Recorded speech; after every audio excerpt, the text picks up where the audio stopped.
Okay, thank you. Welcome everyone. This is the ordinary meeting of the Buller District Council held in the Westport Chambers. The date today is the 29th of April. Welcome to the public online, those around the table, staff and media. Okay, we've got some important items on the agenda today. Some required decisions and others just for information and direction. So as we work through, let's all stay focused, and with question time, if we can be brief and direct, and we can have discussion after that as we've gone through. Just in the interest of fairness and attention, I've gone to a considerable personal expense, wink wink, to get a couple of little tools here just to help. So we've got a proper timer now, and if you're getting up to near 5 minutes, I'll just give you a little tinkle just to give you a reminder. So I hope that sort of helps us improve how we go a little bit. We'll see how we go. Anyway, so thanks again. I'll declare the meeting open. First item on the agenda is apologies. First of all, welcome Simon and Shane, who are online too, for those members of the public who can't see that. The first agenda item is apologies. Councillor Webb is travelling at the moment. She may be able to join us via Zoom a little later. So if she comes in, it'll be good. Okay, and I think we have an apology from Francois Toomey also. Other than that, I think everybody's here. Moved by Tony, the seconder, Councillor Reynolds. All in favour? Motion passed. Thank you. Item 2 on the agenda, 2.1, is the members' interests. I'll move that the members disclose any financial or non-financial interests in any of the agenda items. Is there any questions or comment? Anything to be declared? Councillor Rutherford. Thanks, Mr. Mayor. Probably not an issue, but I disclose that I'm a member of the Westport Contract Bridge Club, which is located in Victoria Square Reserve, and it gets a mention in the as to the reserve management plans. Thanks, Councillor. Well, I better join in with that. Councillor Curnow. Oh, everybody's come to the party today. Yeah. Okay, thanks for that. Okay, well, I'll move that the recommendation be accepted. Members have disclosed. Do I have a seconder? Councillor Hinkston. No discussion. All those in favour? Motion passed. Thank you. The next item on the agenda, where are we? Item 3.1 is confirmation of previous minutes. This has been prepared by Simon. The recommendation is the council receive and confirm the public minutes from the ordinary council meeting of the 25th of March 2026 and the extraordinary council meeting of the 1st of April 2026. Councillor Rutherford. Seconded. Do I have a seconder? Councillor Rutherford has moved. Okay, seconded. Councillor O'Keefe. Any discussion? All those in favour? Motion passed. Thank you. The next item on the agenda, agenda item 4.1, action points report. This has been prepared by Simon. Recommendation the council receives the action points report for information. Does anybody have any questions? Councillor Rutherford. Yeah, thank you, Mr. Mayor. Yeah, look, I just do have a wee question around the Punakaiki campground action. There was a number of issues put on hold pending the development of the reserve management plan, which we know we'll be considering later this evening. However, I've had a bit of a look at the reserve management plans and I see no reference at all to the Punakaiki Reserve in terms of management plan for that reserve. I wonder if we could have a comment on, we've been waiting for all these actions to be undertaken. They're all pending the development of the reserve management plan, and yet there is no reference to the Pinnacock Reserve. Thanks, councillor. Thank you. Anthony Thank you, Mr. Chair. Yes, noted. There is no specific Punakaiki Reserve Management Plan.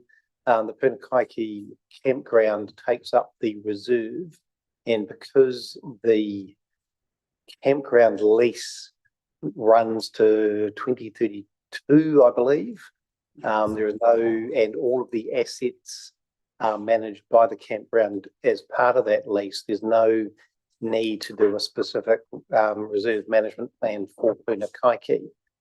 The asset management plans that we are doing for all reserves, including Punakaiki, which will have an impact on how we assess the future assets of Punakaiki, will be done as a block once the reserve management plans are complete. So we can't start that large piece of work until all the reserve management plans are done. If we did Punakaiki on its own, we'd incur an additional cost. So we absorb that into the one process. So whilst there isn't a specific plan for Punakaiki, the asset management plans for all reserves will all occur in that same process once the RMPs are all in place. I hope that makes some sense. So subsequent question, Mr. Mayor, if I may. So you say that the entire reserve is leased. My understanding always that was that there was a portion of the reserve that the local community still had access to for recreational purposes, and that was something that they held very dear. And my understanding earlier on was that in fact that was allowed under that the lease might not have actually extended completely over the entire reserve. That could have changed. Any comment on? Well, let Brent give the detail of that. Chrissy's more across it than yes, through the chair. Thank you, Councillor Rutherford. The entire reserve is leased. There's a provision in the lease that there's unhindered access to the Punakaiki residents, so they can use the facilities in consultation with the BC. Thanks, Brent.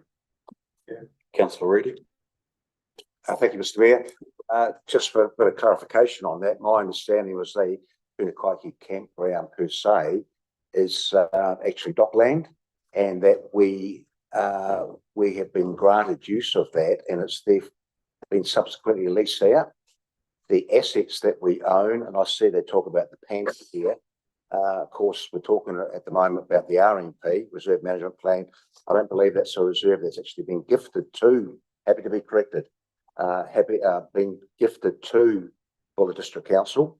It's still owned by DOC, and we just simply use that as a camping ground for how it's walking. If that I don't know, but maybe some clarification on that. Correct. It has been gifted to us by DOC. So there was that was quite some time ago, and there's ongoing negotiations with the campground as to what the next steps are going to be regarding the lease. I believe that's what it's referring to. Just as an aside as well, there is a small working group in Punakaiki at the moment that would still like to advocate for a community building in Punakaiki for civil defence and things like that. Council are actively working with them still. That's potentially something that will come to the long-term plan. So there is a small group there, and they are able to use their reserve. Thanks, Chrissy. Is that okay, Colin, or do you have another question? Thank you, Mr. Mayor. No, I wasn't aware that that had been gifted. I'm not aware of that up until about it has been. Okay. So that then comes to the point. Why is it not in the RMP?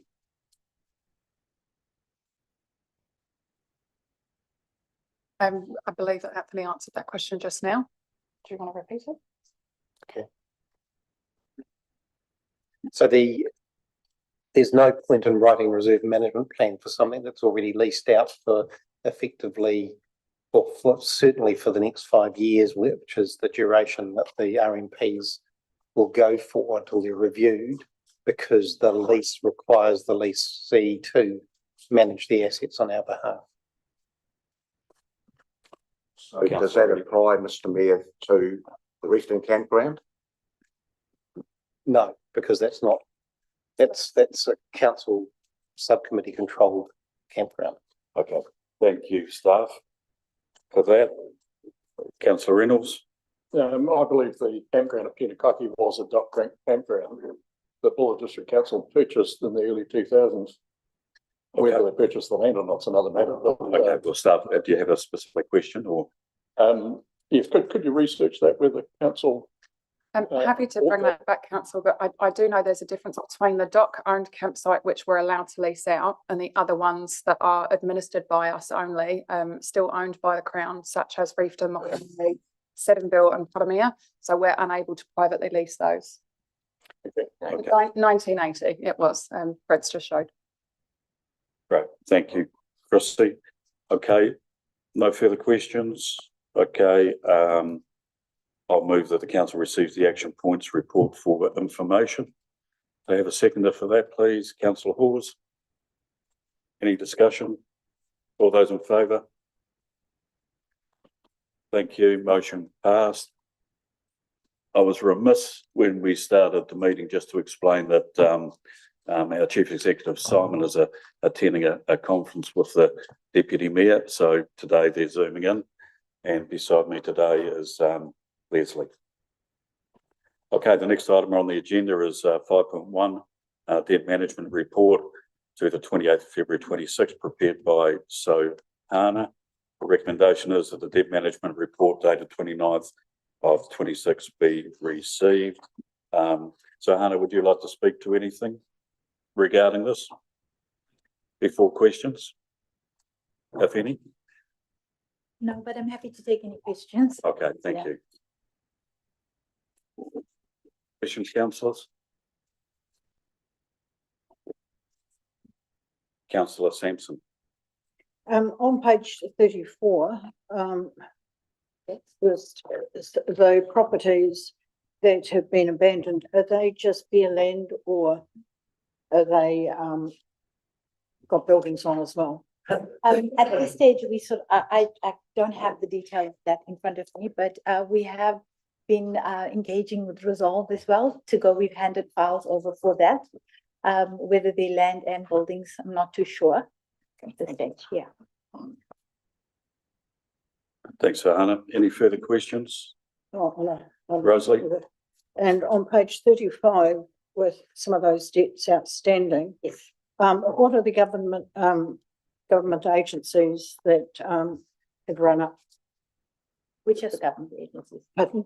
Sorry, can you repeat? The that? government agencies that have got the $1 million odd in debt and the outstanding debt. Yes, so we've got it's spread across. So we have some district councils with smaller amounts. We've got the Ministry of Transport that owes us some money. We've got the last claim from NZTA, which was not yet paid at this particular time. So it's quite a lot. None of them with significant values. I think the highest probably goes up to about 200K. Okay. And from me, Hannah, so there's no issue with payment. It's just a timing thing, is it? Yeah, it is a timing thing. Like there's a DIA payment in there that we just need to follow up on. So it is a timing thing. Great, thanks. Any further questions? Councillor Reedy. Thank you, Mr Mayor. It's a smaller question of inquiry. As just mentioned before about NZTA, so we incur the cost. To be able to pay the costs, Mr Mayor, we have to borrow because we don't have the money. So then we invoice and then NZTA pay. There is a provision with NZTA that we can, and I believe some councils do it, we can seek payment before the project goes ahead. It's on their website. I've got a copy down somewhere, but I'm just asking the question, why do we not seek payment or prepayment before we incur or incur the costs? So is that like a prepayment and a final washer? And a final washer. Yeah. Yes, I do have it somewhere, Mr. Mayor. I can forward it once I found it, but I'm just asking the question now. Okay, who would like to respond to that? So Hannah, can you respond to that Yeah. or? I'm not aware of that, Not so aware. thank you very much for bringing that to my attention. I will definitely follow up on that internally and with NZTA Okay, about our options. yeah, I think that's probably the best Yes, thing. yes. Getting a few no's over there. That's fine. Okay, so Hannah will follow that up, and when you come back on that question, so Hannah, can you distribute that around all the councillors? Yes, I That's will. a good question. Okay, Councillor Sampson. Just on the top of page 41, you have 20K relates to approved 7-year rates write-off. What instigates or who has the power to write off rates? Excuse me, Councillor, I've just been pointed out that's on the next report. Oh, beg your pardon, yeah. Okay, thanks a lot. Okay, great. Yeah, jump ahead of us. Okay, are there any further questions? Councillor Hinkson. So thanks for the report. I just want to make sure, in reading this report, it does seem like there is a fair and equitable process that we go through with those debtors with outstanding accounts, that we do everything we can to avoid foreclosure and all that sort of thing. Firstly, I just want to make sure that it's a true and accurate reflection, that it's absolutely an avenue of last resort to sell somebody's property out from underneath. Yes, it is. And have we actually done that? We have, in the last few months, I haven't seen anything, but we have received judgments in the past. Right. There are 2 that I'm aware of. And unfortunately, they've actually lapsed. So there were judgments received 6 years ago. We haven't yet foreclosed. But I have, in fact, on Friday engaged with Resolve to try and find the most equitable way to deal with those cases that we've had the judgments on. Yeah. But there's no foreclosure that we've got currently, to answer your question. Thank you. Thanks, Hannah. Thanks, Councillor Hingston. Councillor O'Keefe. I will move 5.1. I've already moved that. No, okay, thank you, Councillor. Moved by Councillor O'Keefe, seconded by Councillor Hingston. Any further discussion? All those in favour? Motion carried. Thank you. Okay, the next item on the agenda, the financial performance report year to date for 2026. The recommendation being that the final performance report dated 29th of April 2026 be received. Does anybody have any questions of Sir Hannah? Councillor Reedy. Thank you, Mr. Mayor. Just a heads up, I have sent an email with a number of questions to Sahana, and Sahana, I can ask for a response by today. And so Sahana is working on the questions. Once I did not copy everyone in because of various reasons. However, Sahana will hopefully just copy in everybody with all the answers. So a lot of them relate to this particular agenda item. Okay, that's great. Thanks, Colin. Excellent. Councillor Sampson. To ask a question that I asked before. Yes, sure. Page 41 and. I'll send it, Councillor. Let me just check.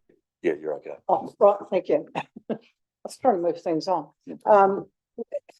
So 20K is quite a lot to write off in a 7-year write-off. So who has the authority to write those rates off and for what reason? Well, Please. again, I'm not too sure how it was dealt with in the past, but I can tell you what we're going to do going forward is that get a list of all the write-offs and, we'll be able to present that monthly. So this is the first time I've actually looked at it, and this is a year-to-date number. So I would need to read up. I'm not sure, Leslie, if you can hop in, who has the authority to write it off?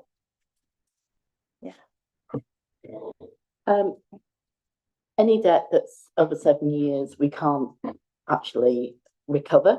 So there's just no point in sitting there because it just makes the debt look worse when we can't claim it. So the normal practice is to write that off. But we do bring a report to council with all the write-offs during the year, and that includes the 7-year write-offs. but we have a delegations policy which does actually delegate staff to be able to write off debts that are not recoverable. Thanks, Leslie. Councillor Reedy? Thank you, Mr. Mayor. Just a clarification on that. I believe it is in the delegations manual. Can be corrected, but yes, there is something in there regarding debt write-off. Okay. But let's just park it for now. Thanks, and go Councillor. later. Thank you. Deputy Mayor?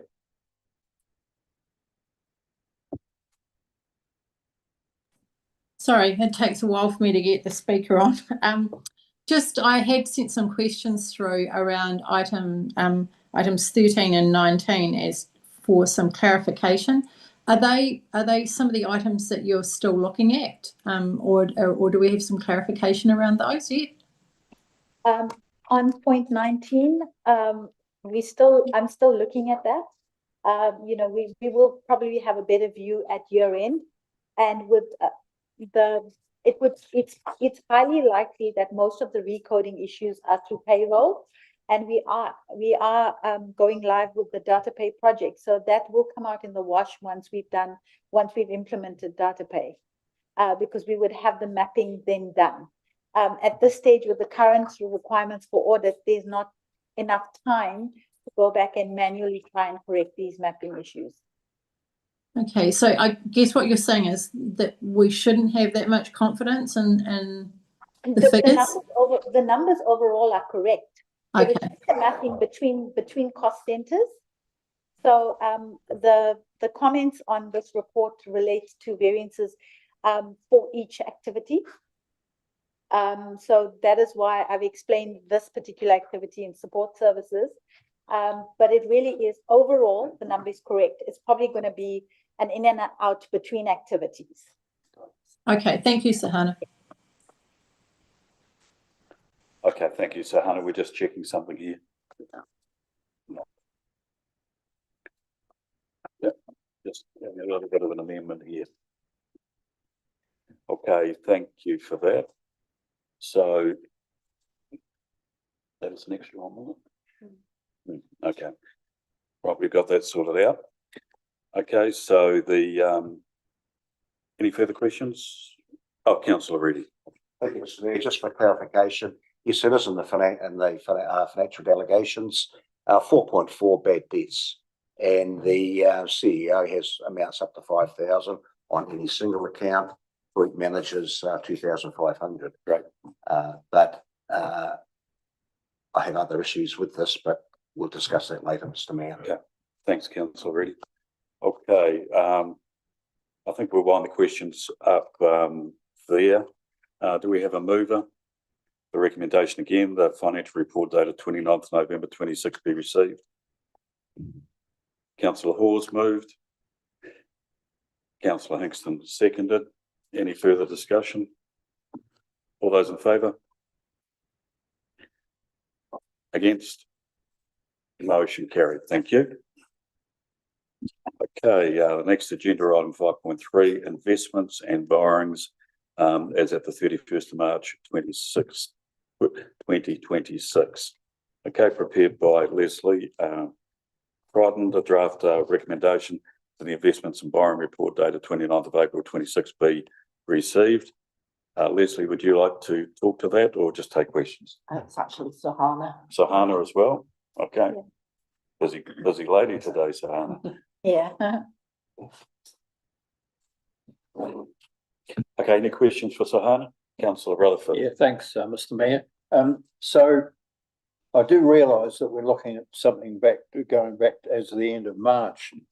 But what concerns me slightly is our term investments maturity date. 2 of them have already matured. So by the time we have another council meeting, I'm going to assume that somebody has taken the decision to reinvest or draw down or whatever. I'm really curious and interested to know what the procedure for that is, and if any consideration is given to reinvesting at an alternative what do you call, yeah. Thank you, Councillor Hickson, i.e., NBS what opportunity do we as council have to say, when this matures, we would like some input into where that money is reinvested? I think now we deal with this operationally, so when it does come up for when it reinvestment, we look at it, we look at competitive interest rates. So currently we have already checked the NBS rates against the ANZ and BNZ rates, and we're getting better rates. So our return is actually higher. And so before we reinvest, we make sure that we are getting the better rate. We also have weekly meetings with our treasury team from Pricewaterhouse, and we do run this by them as well. Subsequent question, I understand that. However, sometimes this table might be of a view, for reasons that staff may not be aware of, to make alternative arrangements. What opportunity do we get to have that discussion? Thanks, Councillor. I think we run the risk of getting into operational matters. Perhaps that's a conversation you can take up with Sohana offline for a better understanding. Leslie?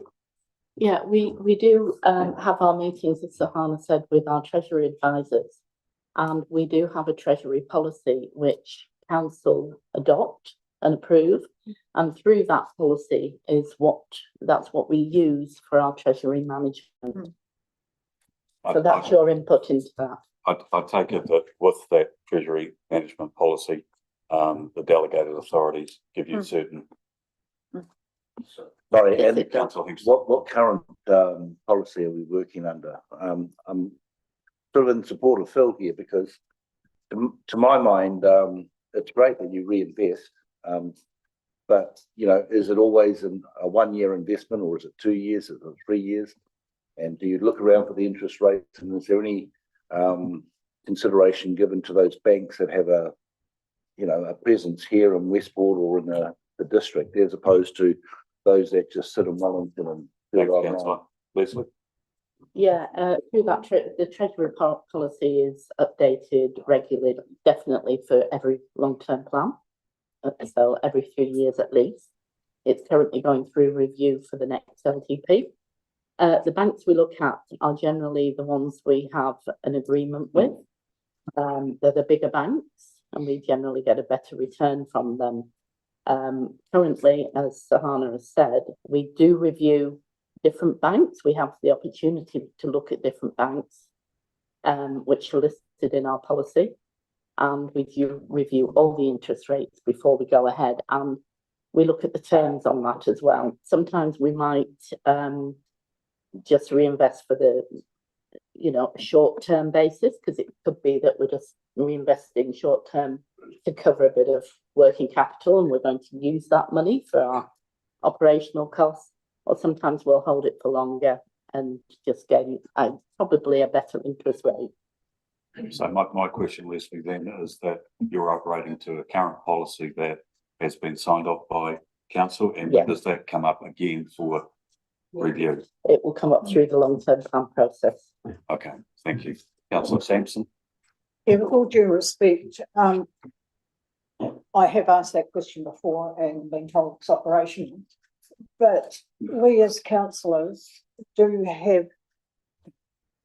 we live in this community like yourself, but feel that the likes of MBS have those investments were just taken away without us knowing earlier.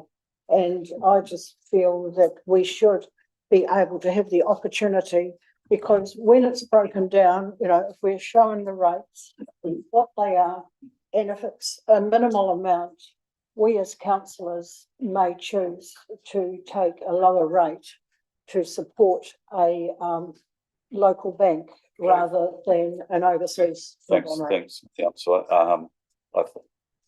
John? Thank you, Councillor.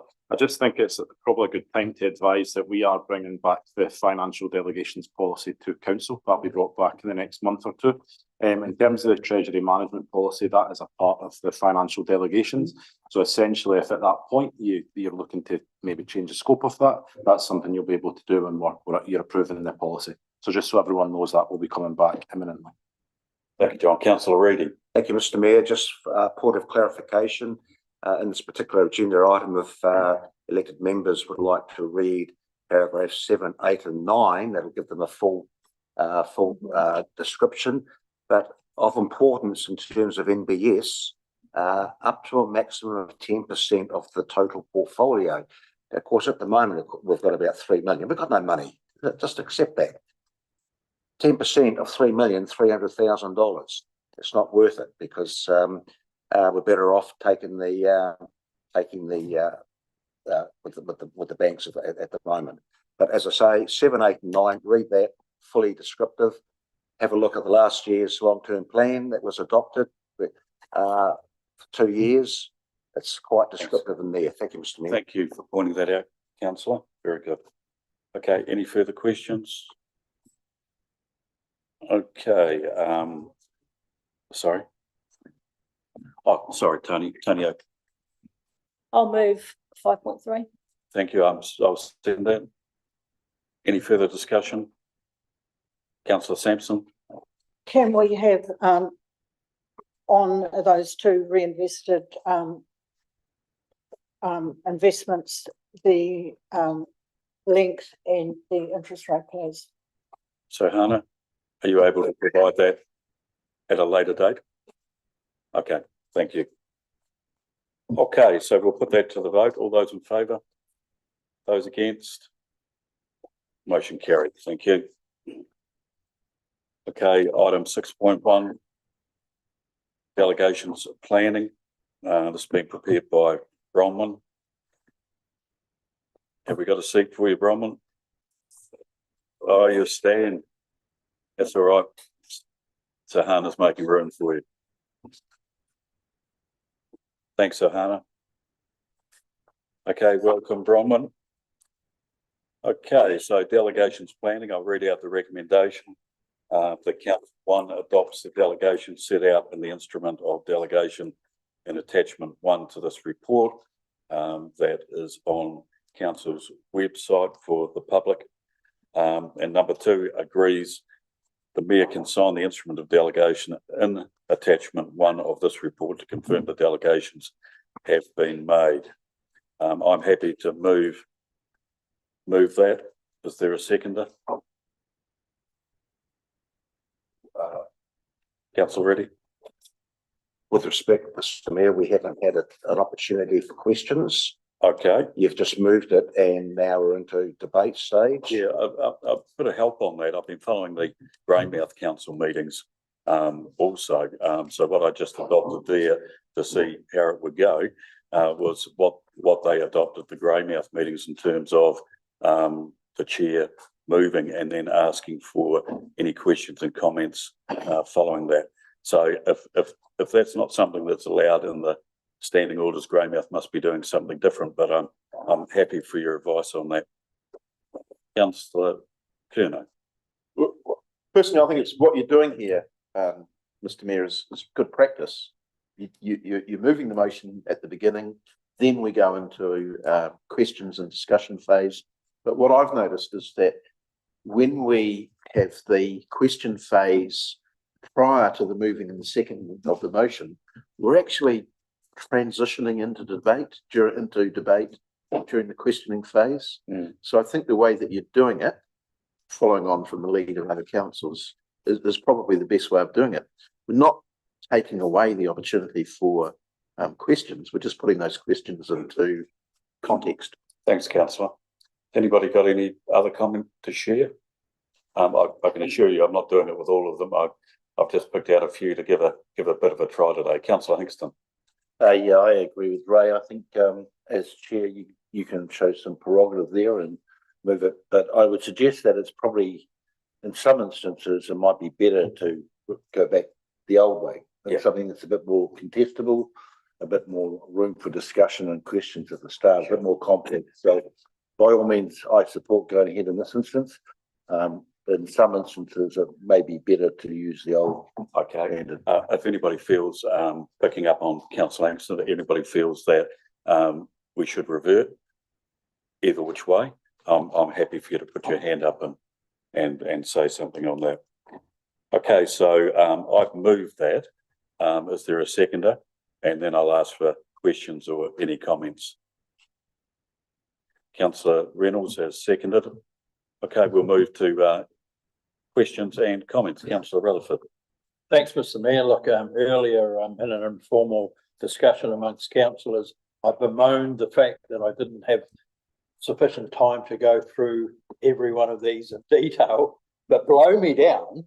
When I did have a cursory look, I noticed that under 34A on page 63, third from the bottom, the power to appoint a hearing committee of hearing commissioner.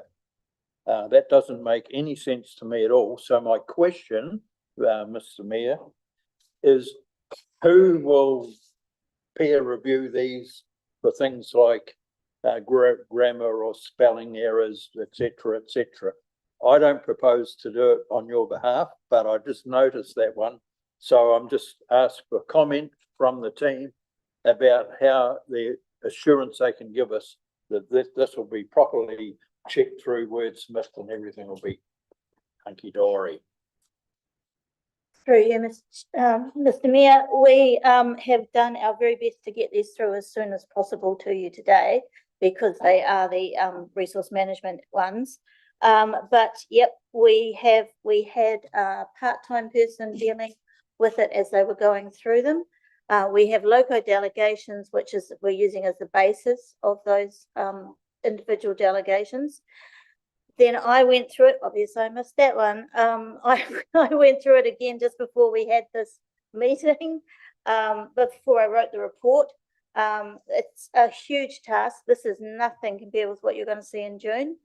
And we will need to obviously get a foolproof, well, it'll be as foolproof as possible, a system where at least we have a writer, a peer reviewer, and then a final check. But that is a totally resource area, which we don't have a lot of at the moment. Thank you, Bronwyn. Is that okay? Councillor Reddy? So, Mayor, can I just have, what paragraph was it again, please? So 30. Page 63 references to 34A, and it was the third from the bottom of page 63. Thanks, Councillor. Okay, are there any other questions or comments? Okay, just, yes, Councillor Kerner. Look, just a general comment for what it's worth. Yes, we can have a very specific policy around delegations, but I would suggest that there are times when the council staff might spot something which they might say, well, strictly speaking, we have delegated authority to deal with this. However, there are political implications and maybe we should be passing this past the elected councillors. I hope that there is that leniency and staff are using their knowledge to identify those. They may or may not arise, but I can think of examples where things have arisen in the past, decisions have been made, there's been political blowback for the council, and you know, we would have been better off had there been discussion at the council table before actions were taken. Thanks, Councillor. I think I can recall, you know, one topic in particular. Simon, would you like to respond to that, perhaps? Look, I mean, I think the delegations are there to delegate to staff to enable processes from a regulatory perspective to proceed in a timely way. So that's why these are here. And I guess the only thing I'd signal from a regulatory operational perspective is that these things aren't necessarily political decisions, some of these. I guess if there are things that we need to make you aware of, would certainly do that. But the whole point of the delegations is to pass that delegation through the chief executive to the staff and keep you insulated from anything that might be that might come back to bite. So I guess, and I don't know whether Simon Bastian might want to add to that, because I think it has happened in other councils where decisions have been delegated to staff and then they become political and then they're challenged through a court process because we haven't followed due process. So there's just, all I'm flagging to council, there's a risk. And I don't know whether, Simon, you want to comment further? I would comment on the provision for it. Councillor, in the front of the instrument of delegation, it says, are other parties able to act? The delegation of authority does not prevent another authorised party from exercising the function, duty or power. For example, the chief executive may refer a matter to the council or a committee for decision. So that provision is in writing in front of the delegations. Okay, thanks, Bronwyn. That's pretty clear. Did you want to add anything? Yeah, Simon? just to reinforce the independent role some of the regulatory department plays in decision making. Building consents, resource consents need to be made without any bias. It needs to go through a statutory process whereby it's seen as not politically motivated. I'd just like to highlight that, you know, I'm happy to take questions on various things in terms of process or even consenting, but there's a requirement for staff to follow due process. Thank you, Simon. Deputy Mayor. Just, well, on that note, there was 104G, which is consideration of activities affecting drinking water supply source. So that, you know, for me is one that we've already spoken about with Stevenson's Mine as our drinking water supply source. So I guess it's understanding what consideration means, and when we're talking about something like that, does that automatically come back to council for review? I think that refers to purely an operational, for example, a developer in terms of making sure water supply is provided. And obviously they work closely with council staff to make sure that the requirements of that met as part of that process. So it's not about, Simon, affecting our drinking water supply source? No. No, okay, thank you. Okay, one final one from Councillor Reedy. Mr. Mayor, my understanding is basically we've got the fast track approval where we're looking at statutory allegations. What we have in front of us where the questions are being driven or being asked, that's not a new document. That's been around for quite some time and wasn't brought in the last term. It has been around for a while. So I'm happy to be corrected on that. But really the purpose of this paper or the agenda item is one, to show us what's on the under the Resource Management Act as it is now and previously approved. And now what we're looking at is tacking on some delegations associated with the new legislation that came in last year, and we don't have any delegations under that. And because we're moving into the fast track very fast, the staff require some guidance from elected members, and this is what we're trying to do now. Mm-hmm. Thank you, Mr. Thank you. Thank you. Okay. There's no further discussion. Okay, we have a mover and a seconder. Who seconded that? Councillor Reynolds. Councillor Reynolds. Okay, we'll put it to the vote. All those in favour? Those against? Motion carried. Thank you, Bronwyn. Okay, the next item on the agenda, and I'll just double check that, is agenda item 6.2, Economic Development Working Group, Development West Coast DWC Strategic Review. This has been prepared by Simon. Just for the benefit of the public, Simon, can you just firstly, before I read out the recommendation, introduce or let everybody know who you are there, who was on that working group, so the public are aware.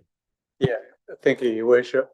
The Economic Development Working Group is set up as part of the triennium process.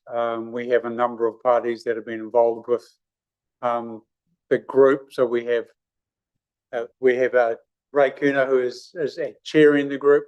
We have Councillor Shane Barry, who is Deputy Chair, Phil Rutherford, Councillor Rutherford, Councillor Reynolds, Councillor Hawes, and I think that and Councillor O'Keefe as part of the working group. Okay, thank you. So this group has been set up again for the benefit of the public. The purposes of this group is to focus on. Purpose of the group is to focus on economic opportunities and obviously looking at the totality of economic development within the district. Sorry, it has quite a wide mandate to look at all opportunities from council assets, but also working closely with business communities and obviously with our economic development agency, DWC. We have a standard agenda item whereby our DWC rep is invited to participate for 30 minutes as part of that group as a conduit back to DWC. Okay, and that rep. Yeah, a number of topics we'll get through over the triennium, including reviewing the DWC data, which we've done recently, plus also looking at economic strategies that are already existing, but also what else do we need to add to those processes. Okay, thank you. I hope that's helpful for any of the public watching. And just to confirm that Buller's community representative at DWC is former Mayor Gary Howard? Correct. Okay, that's great. So let me read out the recommendation following this group's work over the last few months. The recommendation is that council endorse the consolidated strategic themes and feedback to form the basis of a formal council submission to Development West Coast 5-year strategic plan. And number 2, authorises the Mayor and Chief Executive to finalise and submit the endorsed position of Development West Coast ahead of the 4th of May 26 strategic workshop. Okay, Councillor Curnow. Yeah, I'd like to move this. Don't know who the second, I think Councillor Mary. Thank you, and seconded by the Deputy Mayor. And we'll open it up for just very briefly introducing questions this and before you have an opportunity to question Simon and discuss the issue. So it's sort of fortuitous that the Economic Development Working Group has been operating. We've had a couple of meetings now, and it coincides with a process of strategic review that's being undertaken by Development West Coast, and they have a significant meeting, I believe, early next week. So we were invited to feed into that process, and you will see from the notes that we've adopted quite a strong, constructively critical position of Development West Coast. We're basically signalling that there needs to be an acknowledgement that Buller has its own challenges, but also its own opportunities. And there needs to be a distinct economic plan for our district. Now, we still don't know yet exactly what the relationship will be with Development West Coast and how they would feed into that plan. It was very pleasing, the DWC Chair, Sam McDonald, earlier on this afternoon, very keen to engage with us. That's very positive. It's also the context. It's a kind of I'm not going to enumerate all the challenges that we face. Everyone knows that. There's also opportunities in the sense that local government, as we know, is under review. There's a plan to dismantle the regional council. There is an opportunity for Buller to kind of regain and reassert its identity to a greater extent. I guess what we're saying is that we want to sort of have more control over our own identity and destiny. Hence this paper, and basically that's my way of introducing it at the moment. I'm sure that Simon and maybe Paul are going to be able to expand on this under questioning. Thank you, Deputy Mayor. Well, I didn't have my hand up, but now you've asked me, I will. Just want to reinforce what Ray's just said, but also we have a lot of perhaps a feeling of there could be a loss of confidence in our business community at the moment with the loss of tallies, Westland Mineral Sands. And so in the background, we have another group, Thrive, which are bringing the community together for a forum on economic resilience and diversification. And this is because we feel it's important that our community has a voice in our economic development. And so, there is frustration with Development West Coast, and that we kind of, I do feel, and a lot of the community feel like they tell us what we need to do, and we don't have the input. And so that economic development strategy is an important part of it. And we always hear about the importance of regional development. We can't develop the region without understanding your districts. And so I guess that's where a lot of our frustrations come. But there is also, right now is the opportunity for us to have a voice. And I agree with Ray, kind of everything is lined up right now for us to do some really important work around economic development and diversification. But also, I think it's socio-economic development, because we've had Development West Coast there for 20 odd years and we're still low deprivation. So something isn't quite working. So all we're wanting to do is to work with them to try and make a difference. Thank you, Deputy Mayor. Okay, I'll open it for comments and questions now. Councillor Langston. Yeah, thanks for that, Mr. Mayor. So being a member of the Economic Development Committee as well, but I was unable to attend this one. I agree with what's been put forward about an identity for Buller and the frustrations that we've had with Development West Coast and the challenges that we've had, particularly recently with businesses closing and industry closing or going into abeyance. What I would say though is we're not going to let the pendulum swing too far the other way. It's not Buller by itself always and alone. It's not that. Yes, there's going to be a greater emphasis, but we also will look to take. Thank you for putting the timer on me, Mr. Oh, that's all right. I have got the timer on you, but I was turning the bell off so it didn't annoy you. No, my point is that there's still opportunity to get mutually beneficial programs and engagements with other districts, not just West Coast districts, I think, with Christchurch, with Canterbury, with Tasman, all those sorts of things. So our approach doesn't preclude developing enterprises with them. In fact, it should include it most definitely. But we just need to have the pendulum swing back towards a little bit more focus on Buller and our particular challenges. Thanks. Thanks, Councillor. Good points. Councillor Rutherford. Yeah, thanks. Mine's a purely administrative issue, and I just want to say to Paul, thank you very much, note taker. I think you've done a very good job of capturing the essence of the meeting and the view and feelings of the participants. However, I do note, and we don't want to get offside with DWC right from the get-go, twice throughout the report there's a reference to Phil Rossiter as being the DWC chair. I see you've marked it in yellow. I guess you've realised already the error and it will be corrected. Thank you. Okay. Thank you, Councillor. All good, Simon? Yeah, we acknowledge that. Thank you. Okay, if there's no further discussion or questions, thank you for that. If somebody would like to move that, recommend, Councillor Kuno, you moved it. Yeah, I'm with you now.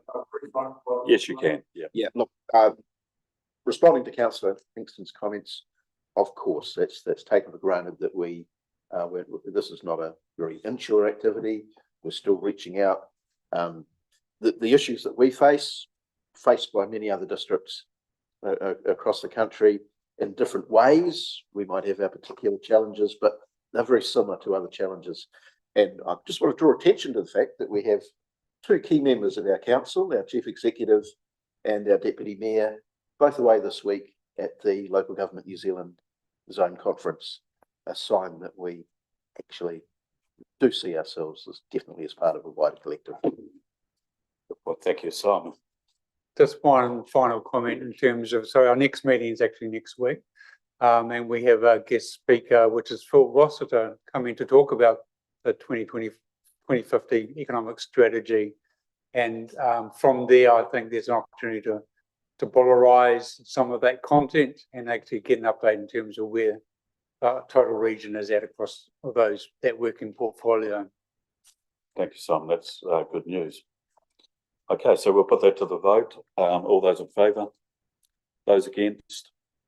Thank you. That motion's passed. Okay, the next agenda item is the Reserves Management Plan draft adoption. This is being prepared by Brent Oldham. The recommendation on the table that you have a copy of is that Council approves the draft Reserve Management Plan for release to the public for a 2-month consultation period. And number 2, request the Chief Executive prepare a separate report for Council to consider the creation or extension of recreation reserve status for land used for recreation purposes, but is not currently classified under the reserve. Okay, are there any questions of Brent? Councillor Reynolds. It's just those words, creation or extension of recreational reserve status for land use for recreational purposes, but is not currently classified. That must relate to something in particular, to finding what it was. Yes, it is mentioned further on. We did find what our asset management team has done is pulled all available LINS data through and mapped it onto our GIS system. So we can now click on any section, if things are up in green if they're a reserve, or purple if they're a road reserve. What we found in Reefton was part of the King George VI Park isn't recreation reserve. Similarly, across the road, the little playground there isn't on a recreation reserve either. It's just a section. Omau's another classic example where the playground and out in the front by the steeples is classed as recreation reserve, but to the left isn't. So it's just, there's these slight inconsistencies. So there's probably more. We basically need to go through our GIS maps almost line by line, because section 1392 of District Plan number 4 doesn't tell us a lot, unfortunately. Thanks, Brent. Thank you. Okay, are there any other questions? Councillor Sampson. Just 2 questions. Are these plans, where are they going out for public consultation? To the normal library information centres or what?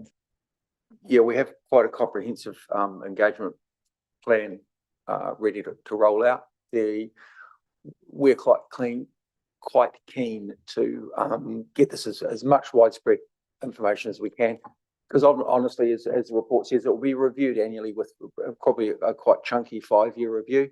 It'll be nice to capture what school children in particular want out of our playground, so that in 5 years' time it's there, it's done. Thanks, Brent. Yeah, one more. And a second question was, when I think it's page 102, that when all the submissions come back in, it says that staff, following the closure of submission period, staff will analyse submissions and will receive and compile post-engagement. Now, are staff going to do it, or is it going to be an outside agency like it has happened before with a reasonable price tag? Short answer, no. We're absolutely doing it in-house. Okay. What made me smile? Thank you, Deputy Mayor, and then Councillor O'Keefe.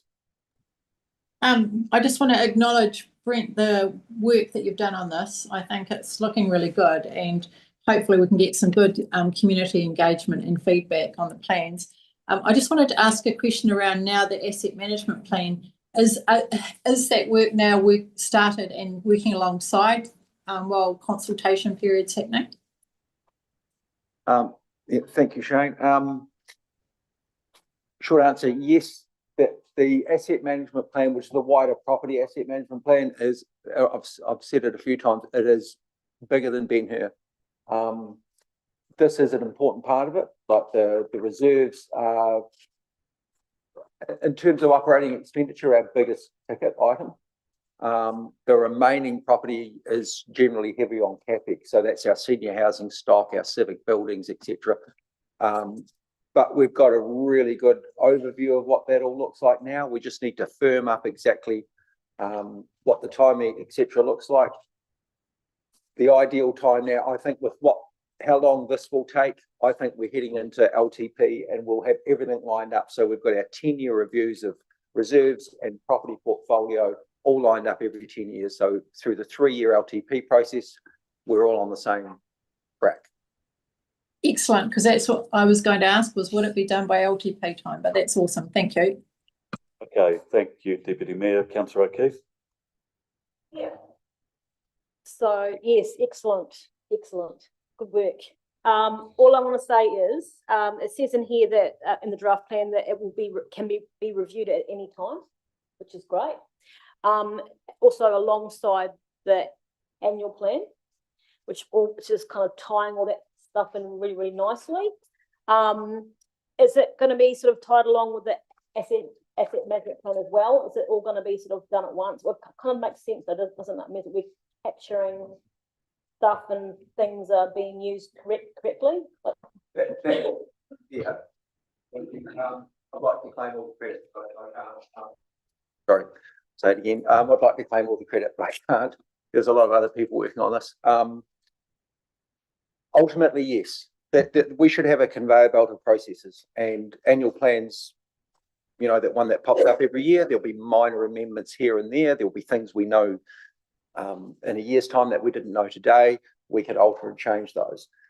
I think lining that with the LTP process, so we've got an every 3-year, a bit of a heavier review. Maybe there's things we bring to council and say, well, we're considering doing this now because we've had this feedback. Do you agree? 5-year wouldn't be a complete reconsultation of the entire document, but it would be maybe a, hey, how are we progressing? Are we still meeting the objectives that we set 5 years ago? And then every 10-year we do a review. And it was a question Councillor Reedy asked this morning, is why are we doing this work now? It's because we need it now. We need direction, particularly around things like civic buildings, senior housing, where decisions were made to pause investment, work out what our strategy is.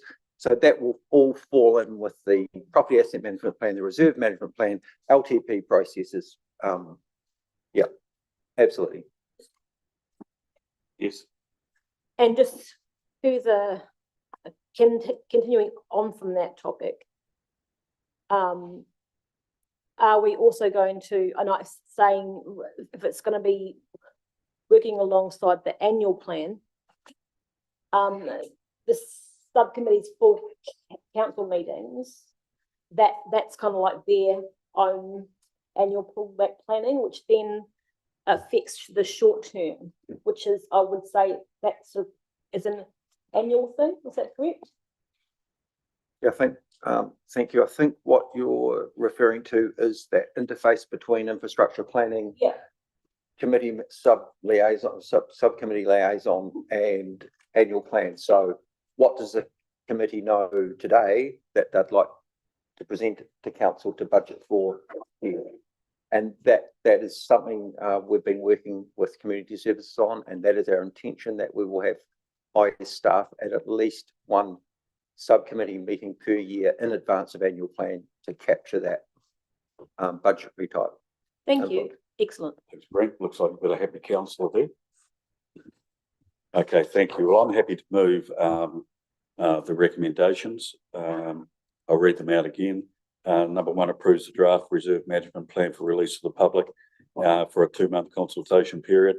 Request the Chief Executive prepare a separate report for council to consider the creation or extension of creation reserve status for land used for recreation purposes, but is not currently classified under the Reserve Act 1977. So I'm happy to move that. Is there a seconder? Councillor Hingston. Is there any further discussion? All those in favour?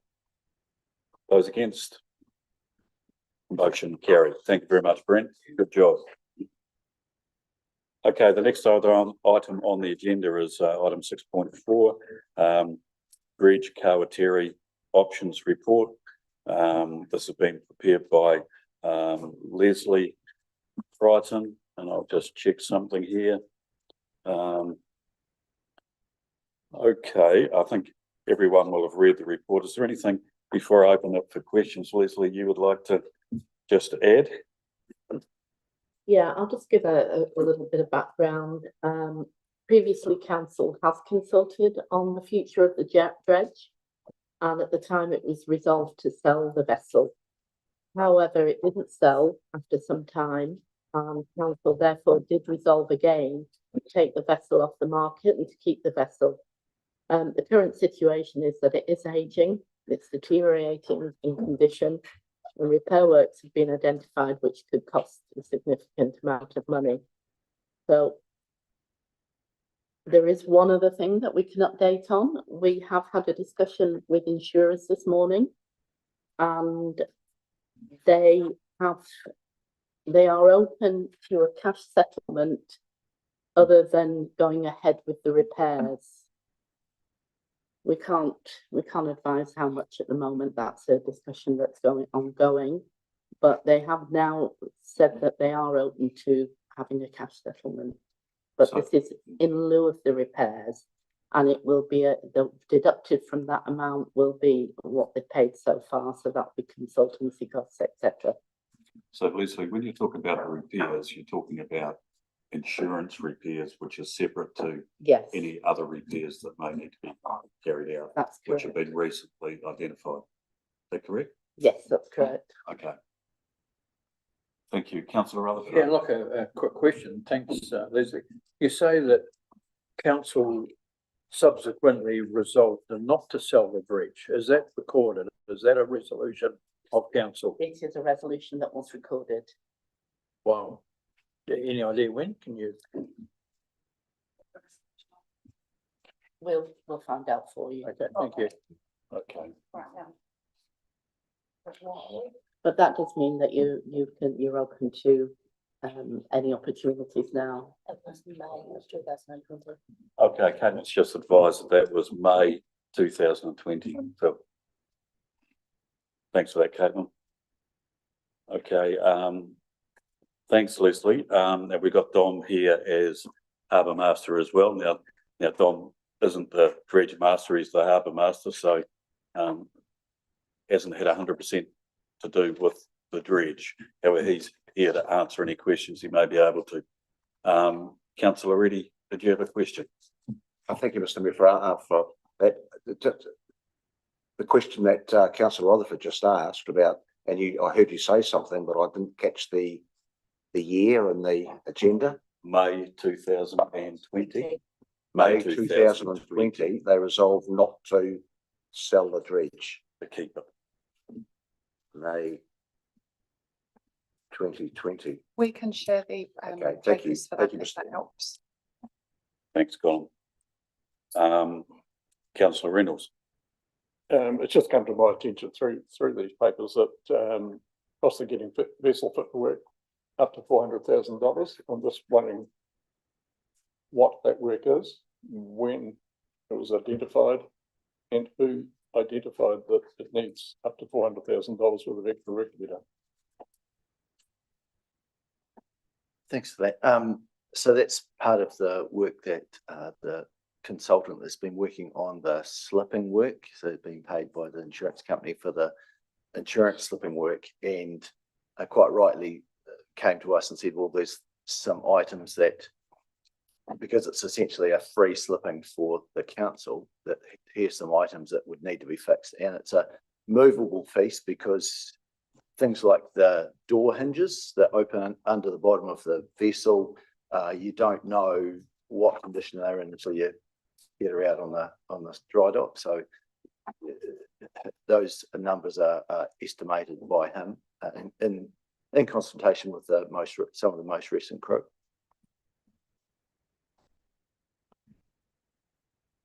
Thank you. Don, just a quick question from me. When the dredge was last in Nelson and on the slip, these new matters that have been identified, shouldn't have they been identified before? Can you comment on that? Not really, other than the message from Douglas and Paul to Steve, I understand, and I wasn't involved in the discussions, but budgets were made up and a wish list was made and the wish list was trimmed accordingly. So did the most important jobs and some of these were kicked down the road, so to speak. So yeah, these things are catching up. There was some work done around the hopper doors, but to keep things going. But yeah, as I say, look, I'm only sort of getting an understanding of that. I wasn't there for those budgetary discussions about what it's like any slipping. You've got a great big wish list and you actually do a list that's a bit lower because, you know. Okay, thanks for that, Don. If I can just sort of highlight that after question time, if I'm in accordance with standing orders, of course, then I'll move a motion with amendments to the recommendations that are tabled here. Okay, are there any other questions? Okay. Sorry, Deputy Mayor and then Councillor Hingston. So Dom, given that there are probably community members watching this who probably feel we should be keeping the dredge and looking for work. I know when Steve was there was a Havelock contract he was looking at. Do you know if that was followed up on? And also, how much work over the last 6 months has gone into looking for other contracts for the dredge? Thanks for that. So the Havelock job is still progressing, but there's some consenting issues through Marlborough District Council. Still to be worked through. I understand the idea that Steve had was to become more of a key contractor rather than a subcontractor as a specialty dredge operator. So that's still ongoing, but there's nothing come out around the dredging bit of work that the Kawatiri could possibly do. And we've been in regular contact with a number of other areas, Wanganui and Napier and some other places that I can't recall right now around, you know, what's available, what can we do, what can't we do. You know, and there hasn't been obviously anything going. We haven't been able to put as much effort as, you know, Steve might have as a person employed to do that work solely, you know, because we just haven't had the staff in the budget to allow that. So, but you know, Mr. Mayor, you've said here that you've had some work in this space, and as we, and yeah, haven't I think the stage. Thanks. Okay. I think that highlights one of our major issues is that we're not experts in this type of work, and originally it did sit under a CCO, and now that Steve's not there, it seems to be just costing us money continuously. And even if we get these contracts, or if we manage to get a contract now, I'm just not sure if we could work our way out of the debt. That's just an observation, or actually it's a concern. Yeah, thank you. I'd ask Leslie just to comment on your comment, Deputy Mayor, in terms of if the dredge was to get any work, whether there's any possibility of it working through the debt. I very much doubt that after the costs and any repairs that it would need to get it fit to work, that we would have enough to be anywhere near covering the debt. But in relation to the dredge, if there was any ongoing work, which I understand that the dredge is not suitable just for any dredging job, you know, it's a specialised vessel. Yeah. That means that only some jobs would be available to it. Then the question really is, can you see whether it's possible for the dredge to pick up any work and work through the issue of the debt? I think I'd have to really defer to Dominic on that one because Dominic, of the specialist given the nature of it. Yeah, well, you know, a few of the previous councillors heard previous staff talk about the niche part of the Kawatiri and the ability to get into areas that it could never compete with, say, Dutch dredging, for example, who do bulk amounts of spoil, etc. The vessels, you know, was perfectly suited for what it was doing. Absolutely.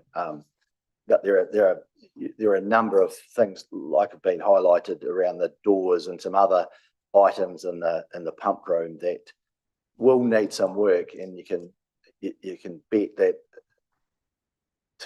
if we start working the vessel hard, those things will start to fail. So, you know, the decision is let's go for it, fix those things, go get the work or have the work or something different. Realistically, Don, how many months have people been looking for work for this dredge, and what work has been found to date? Oh, well, since the minute Steve left, we've. I know prior to Steve leaving. Oh, well, the entire time that was a massive part of his role. He did a great job hunting that work down, and there was just a perfect storm of things that occurred, and you know, and with his departure as well, the momentum were really slowed and swung, fortunately. Councillor O'Keefe, thanks, Tom. Oh, sorry, did I get it wrong? Okay, Councillor Hingston, and then Councillor O'Keefe, and then Councillor Sampson. Don't. We'll get to you.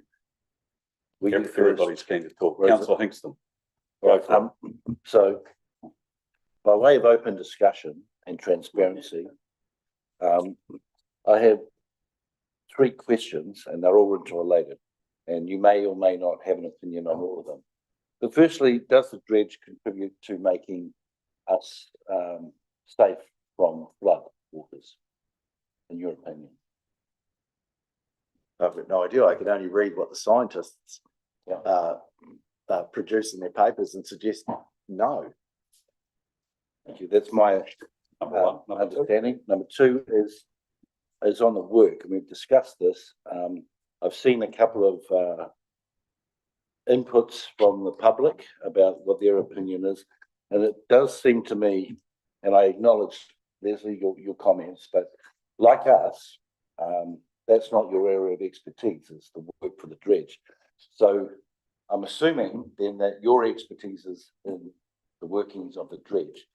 In your opinion, is there a lot of work out there for a dredge of this nature, either in New Zealand or internationally? Just to make sure we're correct, I'm not the expert in the dredge or dredging.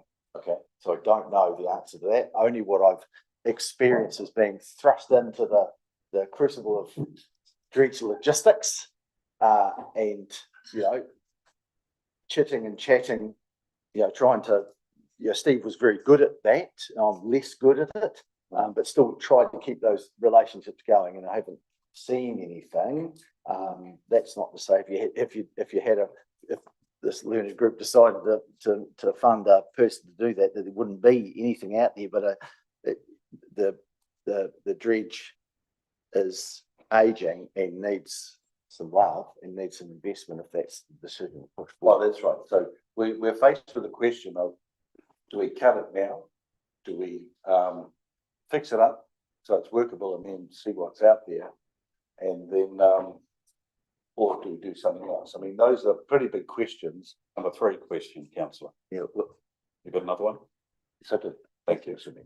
So the last one is, how much of the work that we require for it in the Bulla district, the harbour, the port area, can the Kawateri do, and how often is that required for our purposes? Well, the Kawateri can do all of the work if we want it. And how often? Again, there might be some berth pocket work if we got coastal shipping, because that can build up over time, and lagoon, that can build up over time as well. But I've said, you know, 3 to 5 years. It's depending on a lot of conditions. If we get some good run of the river, then we can push sediment out of the berth pocket space, or it builds up. And having our own dredge would be great, but the costs, it doesn't seem to stack up. And my rudimentary maths doesn't seem to stack up for what it's going to cost us and what we're going to earn. And you've got public benefit in the mix as well, which is what you're trying to. So you're saying that we could get somebody else in to do that dredging work that we require, when we require it, periodically, at a far lower cost. Yes. Thanks. You just took my question. Okay, no, that's fine. And next we had Rosalie. Thank you. Councillor Sampson. Right, excuse me, I've got a concern that the cost of keeping the dredge going, $165 to $400,000, which is a huge variance. So some figures must have been done to come up with these, or are they, cheap? Councillor, if I could just point out from the paper that 165 to 400 is the additional repairs that it would need. The actual is a different number again for keeping it, holding it. What's that number, Leslie? Just for clarity. Yeah, I read that, but at 25, Up to 300. 1,000. Up to 300. Anyway, Yeah. so while figures been done on that a lot, yet we come to number 5 option, it's likely to cost more than what we're likely to gain minutes to make. But we have absolutely got no costs associated with option 5. So like we've all said, we're not experts, and you've managed to come up with these figures. Surely to goodness, we could have had some of the figures associated with that. And then another option of maybe sort of selling it to the islands or somebody like that that can use it in their small areas. I just don't know that we've got enough information here for something as important as this. I think that if I made the comment earlier on that I've got an amendment to the recommendations that have been made that may satisfy you with the points that you've just raised. I acknowledge that the numbers that you were hoping to see there aren't there, and there's good reason for that, because there is a lot of, speaking from my experience, there's a lot of work involved, and that will be quite costly just to do that work. But from what I understand, council staff are looking for direction from the table to go off and do that work and come back with what those costings will be and find the best cost option for us if that is to exit. Would that be correct? Yes, that's correct. Okay. So I think the recommendations as written might not quite cover that off so much. I hope I'm within standing orders by moving on the basis of an amendment to the recommendations. Does that sound in line? Refer to the experts. I'm ready to move. Councillor Rutherford, clarification? Yeah, clarification. Look, to the point of some questions that have been raised here this evening, I was on council when the decision was made to sell the dredge at the time. There'd been a lot of people doing a lot of work, looking for out of port work at the time. None was identified as being sustainable. That was why the decision was made. A lot of man hours spent. We could do the same thing again. The same result would occur. I'm pretty sure of that. It will be just money down the drain as far as I'm concerned. So if you're, Mr. Mayor, if you're prepared to move some type of amended motion along the recommendation 4, I'll be supporting it. Thank you. Okay, I'm going to move to put a recommendation on the table, which is an amendment to the recommendations we're looking at the moment. It consists of five recommendations, and we can go back and take these separately if we need to. Okay, the first recommendation is that the dredge be laid up. The second is that the Chief Executive and Mayor pursue further a cash settlement with insurers instead of insurance-funded repairs, which Leslie has indicated that there has been further discussion, and there would have to be a negotiation around that to see what might come in from it. The third is that any offer or proposed sale, if somebody was to come out of the woodwork, transfer, gifting, dismantling or disposal of the dredge requires council approval before acceptance or implementation. that the chief executive come back to council in August 2026 with, picking up on your point, councillor Sampson, with costed options for disposal or alternative use assessed on best value basis. And at number 5, no further capital expenditure is to be incurred on the dredge unless required for safety or statutory compliance, with any such expenditure to be approved by the chief executive and reported to council at the next annual meeting.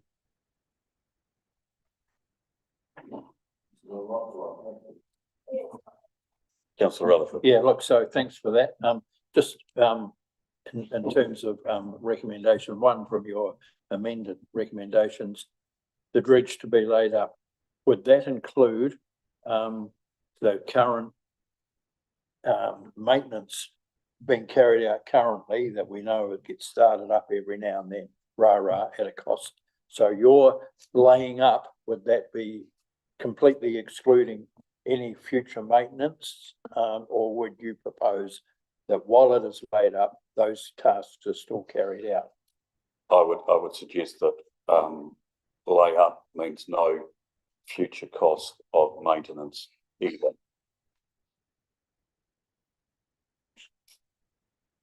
Councillor Sampson, then Councillor Hawes. I understand that just to start up, just to keep it safe or reasonable, if any of the other, your option 5 came up, is $25,000 a year. So in the run of things, that $25,000 a year for just ticking it over and starting it up seems acceptable. Okay, I'm happy with that. Who we're going to say? Dom, and then to Councillor Hawes. Yeah, the startup, that cost for startup is running all of the engines and all the systems. If the resolution is as it is, we could stop that and just make sure the current staff, port staff, can make sure that the pumps are running. And if we need to, we have the chief engineer once a year or whatever to do a full check on that sort of stuff. But the main engines and the like wouldn't need to be run if the layup is that. If we take it completely out of compliance, don't do the insurance job, and just, you know, your cost of insurance go down, your compliance costs go down. This every week, Maritime New Zealand has got some other little fee that we need to pay to get something done for her. So coming back to Phil's again, just so I get it right in my head. So when I say lay up, then if we were to do the things that you have just covered off, then that would enable, if staff come back with an option, say in the islands, picking up on Councillor Sampson's suggestion, it would be in a ready state without a huge amount of additional expenditure to dispose of in that way. I think there's 2 paths here. There's carrying like we are, doing the regular run-ups so that it's sail ready and fully compliant, which is a challenge but doable, but it comes with a cost. There's just park it up and leave it for disposal, scrapping, what have you, with the insurance payout offsetting some of that cost. The 2 very separate. One has got a lot less cost to the ratepayer to it, and the other is just in case. Carry on. Okay, so number 5, I don't know whether this covers it off or not, then we'll come to Councillor Hawes. Number 5 was no further capital expenditure to be incurred on the dredge unless required for safety or statutory compliance, with any such expenditure to be approved by the chief executive, ordered to the council. Does that cover off what you're saying? Well, there's no capex. It's OPEX, if anything. It's just ongoing. That's why I'm costs. referring to capex. So there's no new spend, no new capex being spent on it. Yeah. We've got a $7,000 stability book that needs being reviewed. So we've had to do that because that's a compliance requirement. So there's the savings like that all over the place, that if we did the layup here you're explaining, then those costs would plummet away. Okay. But any sale would be an as is, or you prep it for stripping and whatever the next steps are for her. Okay, the first, actually, I changed that around a bit, but what I read out in terms of layout, but just to give everybody something to think about, what I had originally was the chief executive will offer the dredge for sale on the open market for a period of time to be decided on an as-is, where-is basis, using appropriate channels with commission payable on a successful sale. Councillor Hawes. Yep, well, I guess we're in discussion time now rather than questions. So I've sat waiting. And I can't see why draft recommendation 4 isn't a more clean approach to making a decision around this. I think my view, going back to what Councillor Rutherford said about the decision to sell this back, I believe, 2017. The decision was made because it came back to us in terms of management from BHL, our business wing, basically, who found it that the harbour itself had no financial future in terms of managing it as a business. So it ended up being handed back into council, and at that point, shortly thereafter, it was realised that the dredge was losing money for us and didn't have a future in terms of the outboard dredging was shrinking. The opportunities were starting to disappear rapidly, and the cost was starting to increase because the vessel's aging. So that's when the decision was made, and I do believe, for Councillor Rutherford, I do believe that the decision was reversed around the time that there was an opportunity under the then Labor government around coastal shipping, and there was a potential need to then be able to dredge the bar, because as we know, the ships can't come in with the bars not deep enough. So that was when there was a reassessment. As we all know, that is just now meandered along.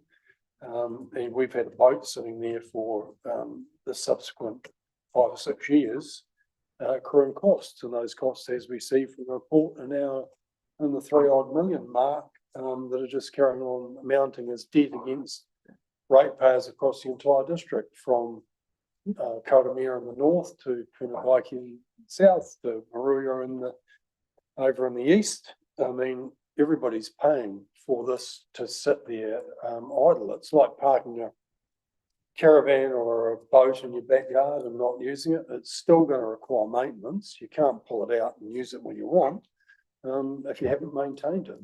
So those costs will carry on going on. And the view in 2017, I believe, when the decision was made to sell, was that there was no potential earning capacity that was going to offset costs. It was always going to be an increasing cost against ratepayers.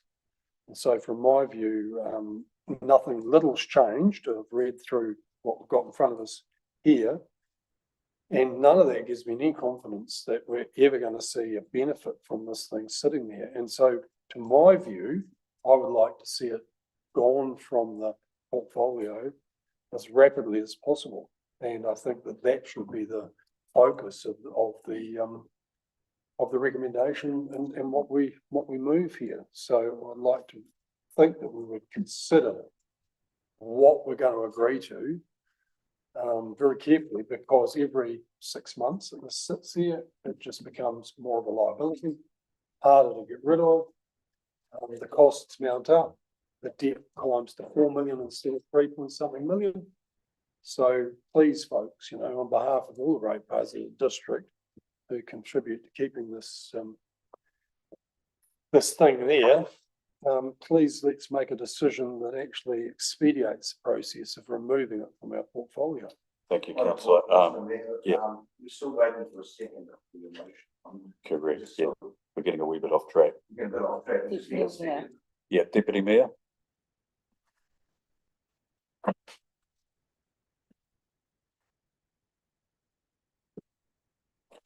Sorry, I'm there now. I've got a question around the bell pump actually, because we've talked before about the installation, the funding for the installation of the bell pump, and somebody was going to check whether that funding would be at risk if we sold the dredge. Has that been done? No, it hasn't, not yet. Okay, so I think that's something that I would like to see explored. Well, we need to find out if we need to pay back any money. If it is for the installation and we think we don't have to, that's fine. But also, would we have a use for the bell pump itself? If it, could it be commissioned to be used somehow we're not on the dredge if we needed it, or has that got a value in itself that might be worth investigating? Yeah, thanks, Deputy. That's picked up, I guess, and if we can give staff a clear direction on which way we want to go, that's sort of picked up and what's the best thing to do after that, in a way. Maybe what I need to do is to, instead of trying to do a catch-all here, that maybe the best thing for us to do is to go back to the recommendations and go through them one at a time. I think that'll provide a bit more clarity, if everybody's happy with that. Okay. Tony, are you happy with that? Yeah, I was getting a little bit confused because you've moved. So what have you moved? Your new recommendations? Totally separate. We're going to come back to the original recommendations. Thank you. Go through them one by one, and I think that'll give us some clarity as picking up on Councillor Hawes's. Okay, so we've had plenty of questions, and there's quite a bit of information on the paper too. I asked some questions I think that were circulated around after Leslie answered those two. That might answer any other questions you may have. Okay, so the draft recommendation will go one by one. The council can instruct the chief executive to continue to operate the dredge. No more questions? Okay, is anybody prepared to move that? Okay. Oh, sorry. So the recommendations, I believe, are designed that one of these is designed to be voted on, not all of them. It's or as opposed to all of them individually. Okay. So one of them. Councillor Rutherford. Yeah, thanks, Mr. Mayor. Just look, I think we all know where this is heading. I'll move recommendation 4. I'll see. Yep. Okay, are there any further questions or discussion?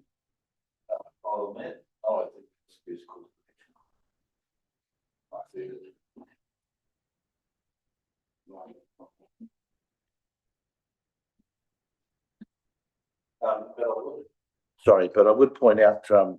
Mayor, if I could, it does go a little bit too prescriptive when it says if dredge remains unsold after the period, initiate decommissioning or dismantling. I think we should make a separate decision, maybe a decision point that if the dredge remains unsold after this period, then it's brought back to council to determine the way forward. Yeah, I think that I tried to cover that off in a way.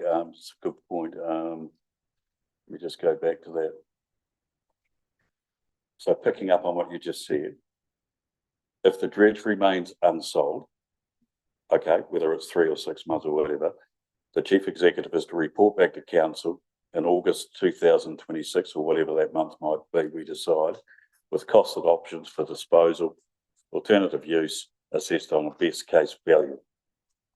So yeah, I would be in support of that amendment to the recommendation motions before. Councillor Mr. Mayor, if you're happy, yeah, I would accept that entirely as the recommendation. Okay, I think that picks up on Councillor Hingston's and Councillor Hawes's. Hopefully Caitlin's been able to follow that. It's been a little bit all over the place, so I apologise. See what Caitlin comes up with.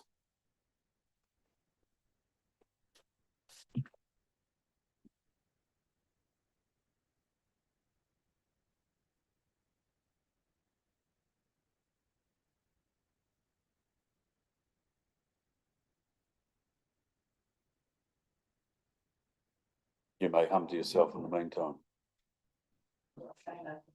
Don, Just want to check around, just need to take into consideration whatever the period is. You've got a percentage of the yearly cost for compliance if it's going to be sold in compliance. what does that come to? Well, it's Say for I can't remember what the yearly cost is. Was it 200,000 for keeping it in compliance alongside? So 4 months worth of that. Yeah. And whether you want to make sure you take into consideration that is the slipping on for the repair or not. There don't appear to be any costs to Buller District Council for that, other than some logistical work that we will need to do. But yeah, just wanted to make sure. Okay, let me see if I can clarify. My understanding at the moment is that we don't retain the dredge, that staff will talk to the insurers to do the best deal that they can possibly do, rather than have the repairs undertaken. That staff will look and come back to council with the best option for, to keeping it simple, with the best option for disposal of the dredge.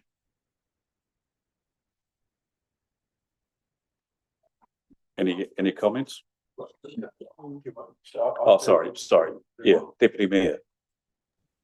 I've got a question as well around the sale, the cost of the broker, because I remember last time when we went through this process, there was a significant cost to the broker as well.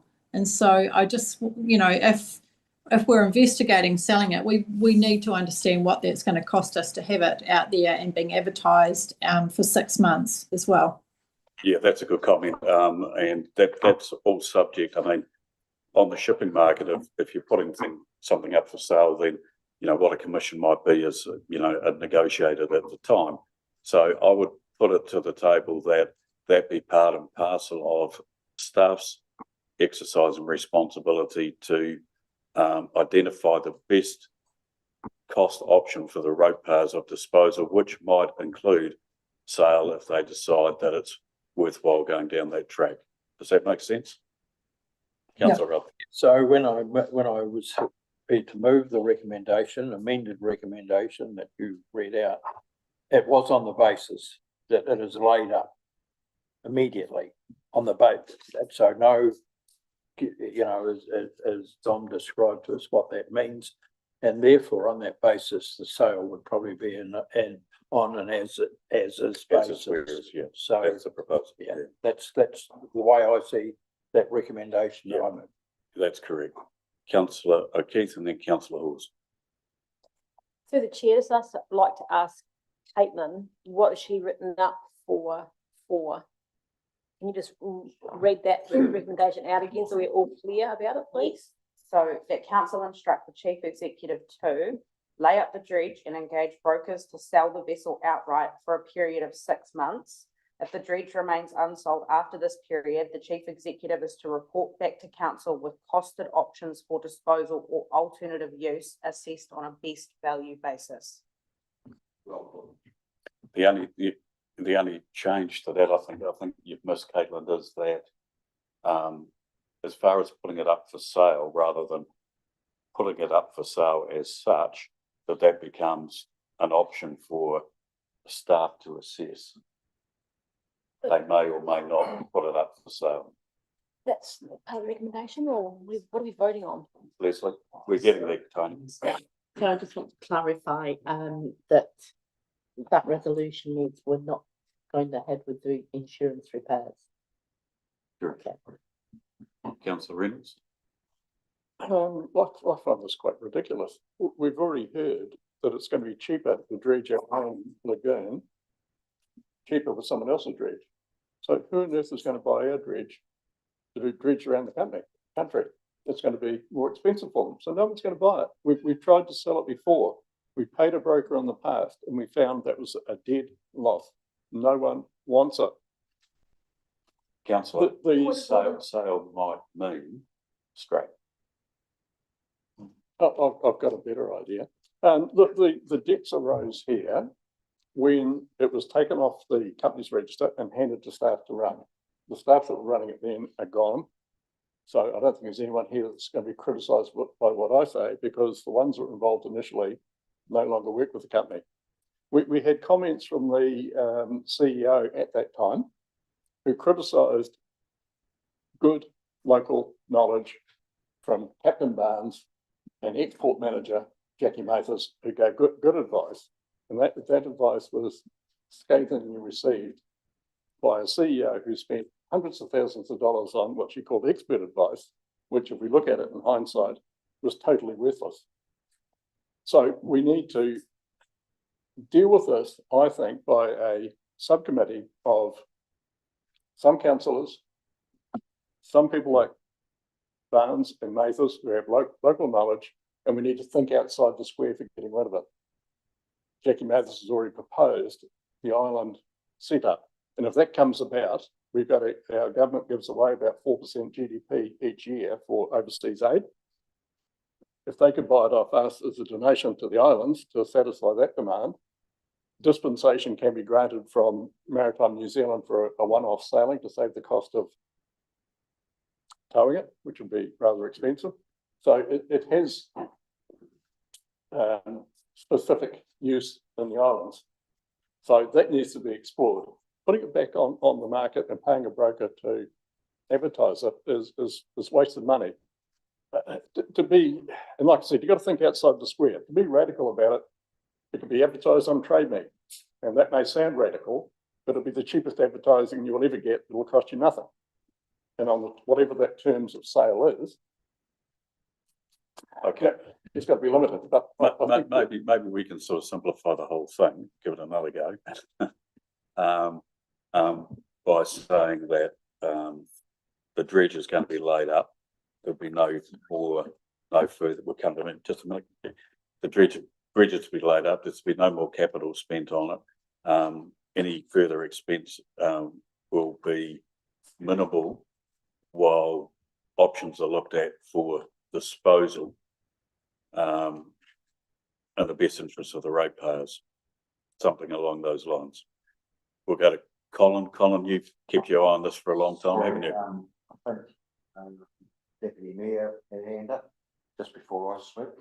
It's not what. I'll go to you, Colin, and then we'll go back. Thank you, Mr. Mayor. I hear what Councillor Reynolds is saying. We're trying to reopen a book from 2018. The dredge didn't sell last time. There was no interest. So why are we now saying 8 years later, oh, let's try it again? Let's make a decision now. What I've got on here, Mr. Mayor, at the moment for these 5 points, I'm not in a position to even make a decision because I haven't got any financials. I've got nothing except what I can go back to in September 2025. Each of these have got a cost associated with them, and the only cost I'm seeing at the moment is about between 100 and 450,000 or whatever it is. Now I want to see, and of course there's this other option now which has been floated by a member of the community, which actually makes it 6. Because we've gone around in circles now probably for the last 50 minutes or so, I would like to leave this on the table, move on, and the ideas that you've got at the moment, Mr. Mayor, they come back to us and let us discuss it again with some more information, please. But to reopen the book. Okay, in the meantime, nothing more gets spent on the dredge. Correct, Mr. Mayor. It's laid up. I appreciate that there is the term and shipping terms, and please, Dominic, come over with it. We do your basic maintenance, whatever. Come over what it's called now. Mr. Captain Barnes has mentioned it to me a few times, but I know we might need to just start the motor, turn the key. Okay, but lay it up, please. Okay. Would somebody like to propose, Councillor Rutherford? Sorry, Mr. Mayor, there's a motion. It's a motion that's been seconded, and there's been no vote taken on it.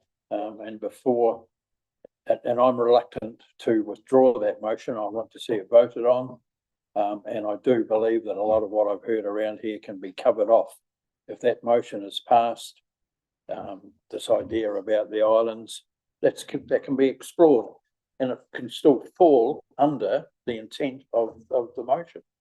Which motion are you referring to? Well, The amended number 4. The amended number.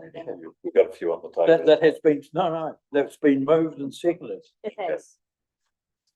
Good point, councillor Hawes.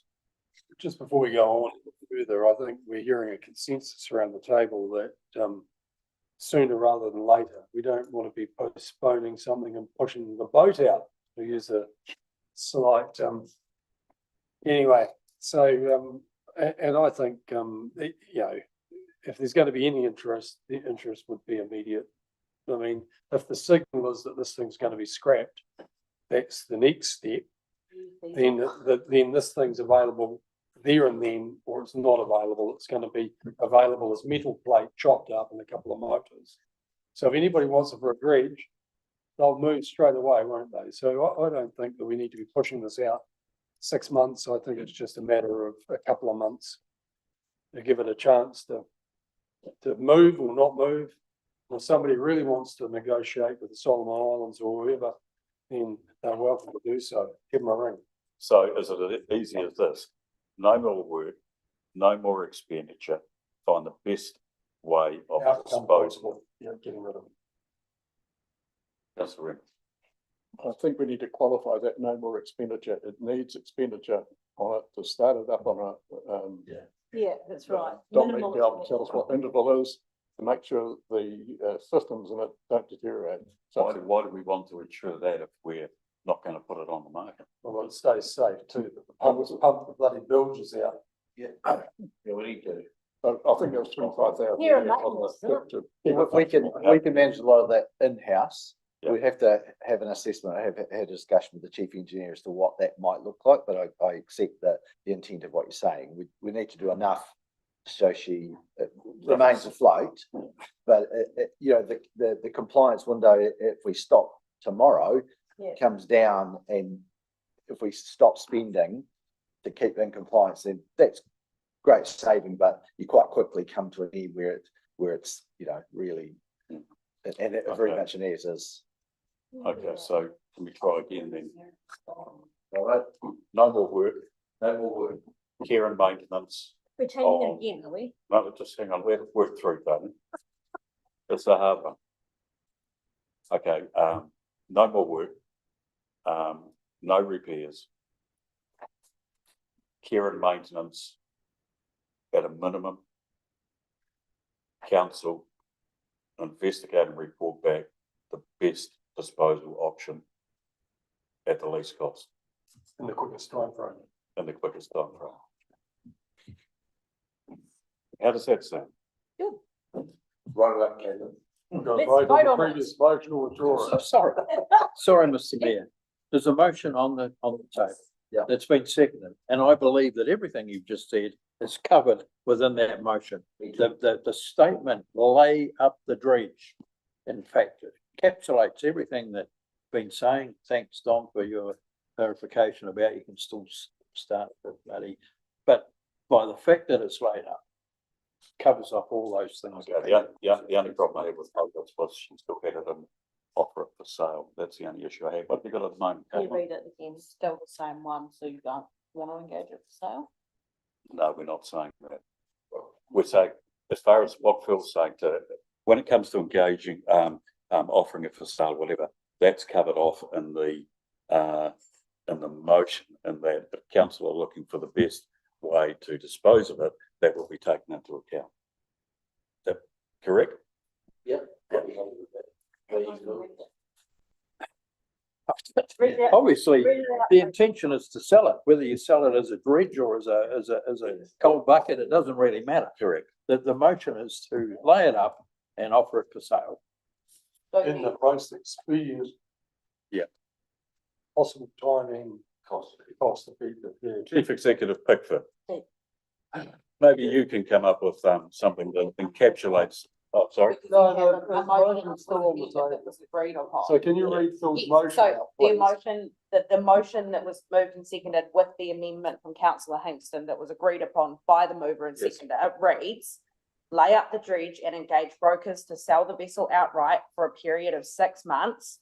If the dredge remains unsold after this period, the chief executive is to report back to council with costed options for disposal or alternative use assessed on a best value basis. So I don't think that quite encapsulates what we're No. after. No. Should we just vote on that in this? So let's vote on it, get rid of it and get the. Yeah. All right. Okay. We'll take a vote. All those in favour?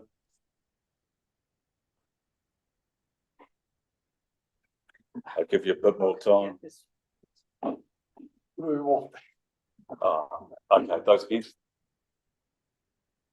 I think we need to move it quicker. Just this particular motion. Okay.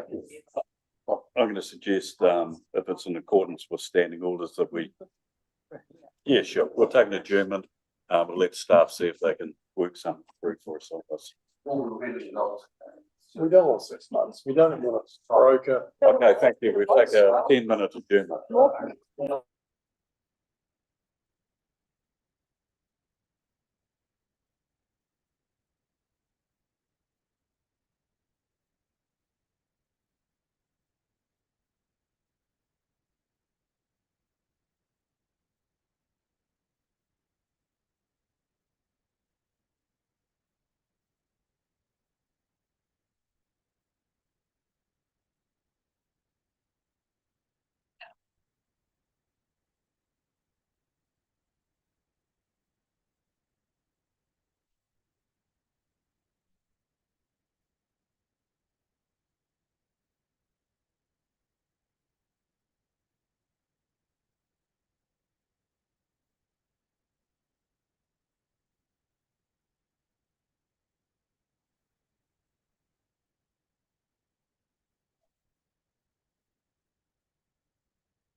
Listen, sad.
Thanks, Georgia. Welcome back to those online.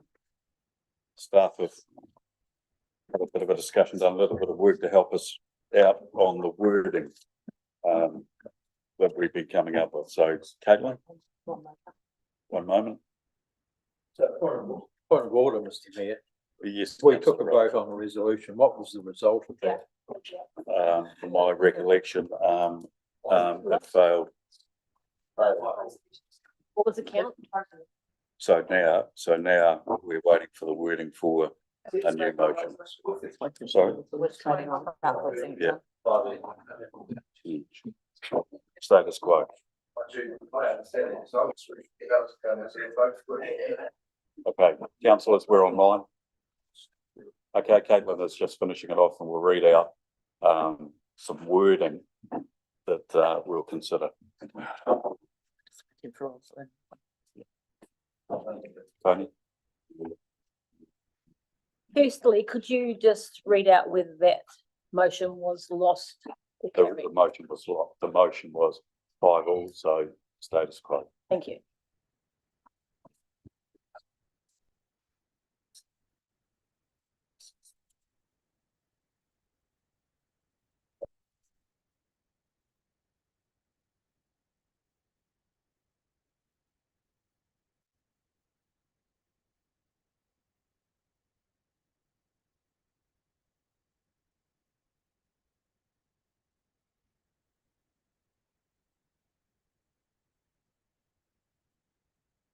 Okay, the proposed wording is. A second.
You're rewording it, Phil. Yeah, give it a second, it's taking us.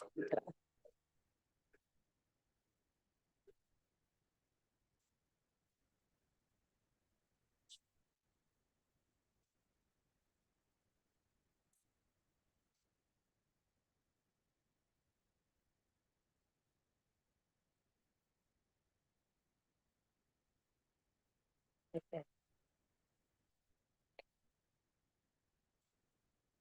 Why don't we just vote on it now? We had.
So that council instructs the chief executive to lay up the dredge with minimal care and maintenance. And 2, explore all disposal methods and present these to council with emphasis on the most cost effective and timely option for disposal. I'll move that. Seconded by Rosalie. Any further discussion? Councillor Rutherford, Yeah, I'd like a time frame set around that. It seems to be a bit open-ended. you'd like to propose? What would you suggest? By next council meeting. Well, it said, yeah, exactly, they said to report back to council, but it didn't say within a time, in no time frame. So by next council meeting. Yeah. You'd have to check if that's realistic. Dominic? Just ask a question, sorry. So so just so I understand, so if it's as soon as possible, that wouldn't allow any time for investigation of sale, would it, for the next council meeting? Just so is that correct? Is that what I'm understanding from the resolution? Yeah. Okay. We could come back, but it'd be purely. I'm not sure by the next council meeting would have the information. Proposal at the table, Simon, for council to report back by the 30th of June. And so we would look at sale and disposal, including stripping and so on, all of that, taking into account any discussions we have with the insurers. So that's the intention by June. Okay. So I guess a question to Leslie and Dom, is that achievable? Just want to make sure we're not over promising. I know that we're now discussing timeframe. Yeah, I think so. I think we've got a motion on the floor. We've had Phil's input. He wants a time put on it, but I really don't think we can get a value for money, cost-effective solution in all those areas of disposal by the 30th of June. I think you need more time. I agree. And you know, the best idea, the best solution I thought was going and seeing if we can give it to the Pacific Islands and have this part of our mutual assistance program for the government. I mean, that's going to take time. Yeah. You're not going to get that by the 30th of June. As one instance. Okay, can we get just Caitlin to read it out again, just so we're all clear on what it says at the moment? So that council instructs the chief executive to lay up the dredge with minimal care and maintenance, and to explore all disposal methods and present these to council with emphasis of the most cost-effective and timely option for disposal. Now, have I moved that? And Rosalie seconded. And Rosalie seconded. Okay, so that's the motion on the table. Are there any further comments?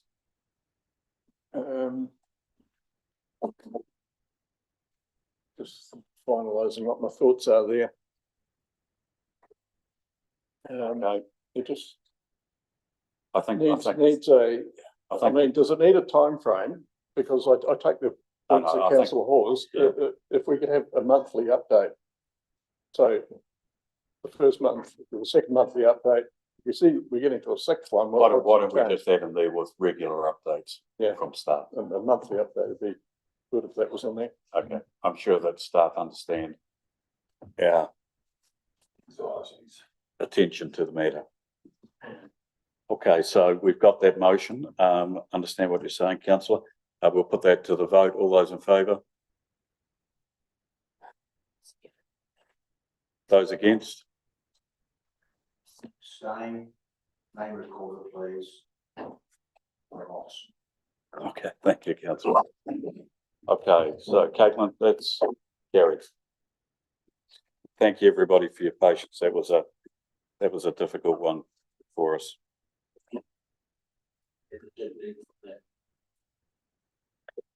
Okay, thank you, staff. Dom, thank you very much.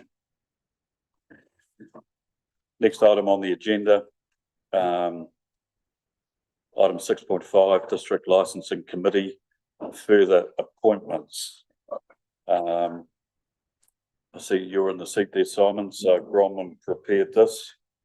And the recommendation is that Council appoints Deputy Mayor Shane Barry and Councillor Dave Hingston to the Buller District Council Licensing Committee. Are there any questions? Councillor Rutherford. Thanks, Mr. Mayor. I'd like to move that motion with an amendment that it includes councillors Tony O'Keefe and Rosalie Sampson to that list. That's seconded by councillor Curnow. Any discussion? Deputy Mayor.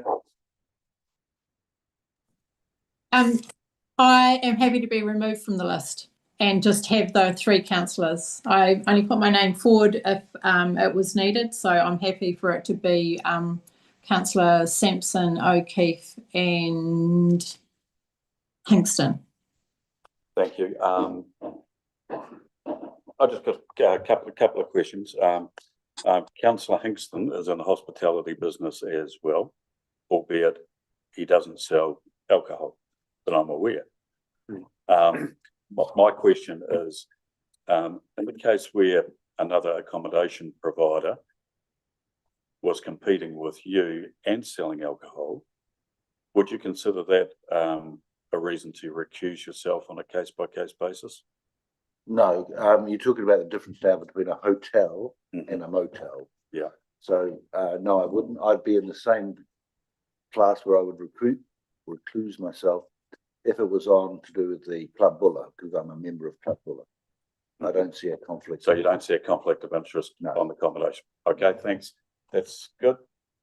Just one update, Your Worship. So one of our community members has resigned, effective from last Friday. So Dave Saunders from Karamea has withdrawn as a committee member. So we only have one full-time local external member from council as a member. So with that, notwithstanding what the Deputy Mayor has said, is it a case where the Deputy Mayor, being one of those councillors appointed, would be good backup? I think with the 3 additional names, that covers any vacancy. So we'll have a total of 6 on the book. Okay, thank you. Okay, so with the amendment that has been proposed by councillor Rutherford, that is appoints Deputy Mayor, Shane Berry, no. Okay, appoints councillors Dave Hingston, Tony O'Keefe and councillor Rosalie Sampson to the Buller District Licensing Committee. Is there any further discussion? All those in favour? Oh, too quick for me, Phil. Yeah, right, a reply. Thanks, Mr. Mayor.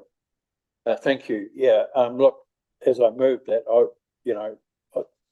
I would encourage Deputy Mayor to reconsider her position on that. I know we've heard from Simon that we have enough, but don't forget that there's very little for the committee members to do, as you've heard from the chair earlier. It's unusual. TAs, you might be asked to provide a comment, and of course, the only real time that the committee get involved are at hearings. We do have some coming up. Sometimes there are conflicts there, and it's good to have a number of people to call upon in the event that a conflict occurs. The last thing I would want to see is that we have to engage people from outside to make decisions on behalf of our licensing committee. So I would respect Simon's comment about would it be I know it's not necessary for the deputy to remain as a nominee, but there wouldn't be any real imposition if she did. Prepared to comment on that for me, Simon? I'm comfortable with having more members than required, because at the end of the day, the quorum is 3 for a hearing. So it's entirely in council's hands whether they would like to be participants. Just to highlight also, we have spent quite a bit of money on training for new committee. Obviously, we'll have 4 new members, and we'll probably consider, depending on the appetite of the council committee members, whether the additional training is required, and then bringing back our subject matter expert to do that. Thank you. Thank you. So I'll close off by just asking our deputy whether or not on that basis that she would let her name remain going forward. Yeah, okay, that's fine. Thanks. Thanks, Deputy Mayor. Thank you, Councillor Rutherford. Okay, so let's see if I can get it right. Okay, so the recommendation appoints Deputy Mayor Shane Barry, Councillor Dave Hingston, Councillor Tony O'Keefe, and Councillor Rosalie Sampson to the Bullock District Council Licensing Committee. All those in favour? Those against? Yeah. Yes, motion carried. Congratulations all. Okay, the next, we've got the draft submissions policy. We've got Bronwyn coming back to the table. The recommendation here is adopts the Bullock District Council submission policy that was included in the minutes and is available online for the public if they'd like to see that. Bronwyn, would you like to say anything or take questions? No problem. Yeah. Take questions. So are there any questions for Bronwyn? No questions. Councillor Reynolds. Do you consider the council's printed submission paper can be accurately classified as a pro forma template? Through you, we did discuss at the workshop, Mr. Mayor, through you, and the submission form is an opportunity for people to have their say. It's online or it's on paper, and there's always room for a lot of comment space. So it's actually council's a formal submission form. The question was, can it accurately be described as a pro forma template? In my opinion, no.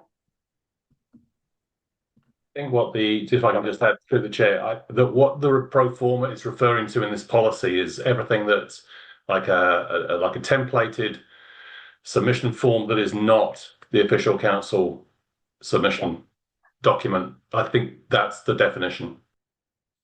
Thanks, Simon. Councillor O'Keefe. I like to move recommendation 1. Seconded by Councillor Rutherford. Any further discussion? Councillor Reynolds.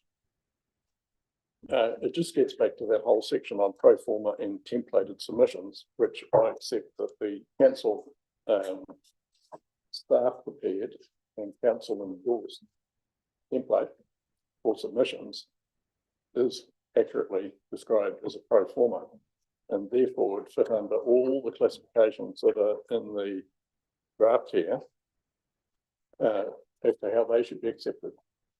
Because the council gives a set of directions where it wants the public to comment on. It does so by also excluding all other areas that may be of greater public interest.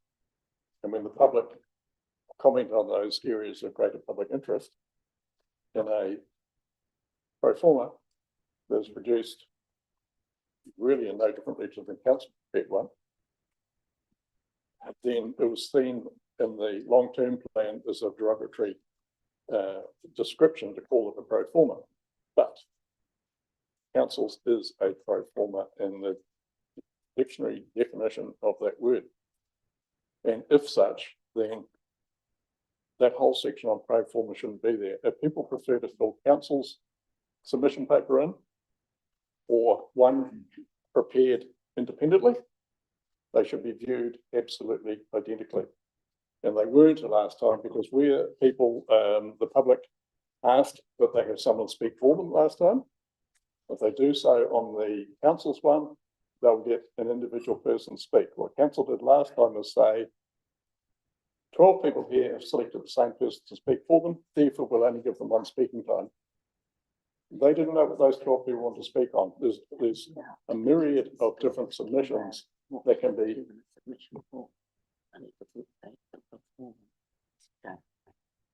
Okay, start. The submission process includes everything the council does. And for one person to speak on behalf of 12, could be 12 different topics. I think we covered this previously. Leslie, you had a comment? Yeah, we need to just check the, oh, sorry. We need to just check the local government act because it's clear in there as to what we have to do as far as the submission form is concerned and getting submissions in, and it is not classed as a pro forma. So we need to check that. Yeah, through you, your worship, the submission form is required under the Local Government Act to be there, I believe, to provide feedback. We need to provide a submission form. It's under the Local Government Act. I believe that's the answer. If Chrissy, could you look up? Thank you. Okay, Chrissy's just checking that.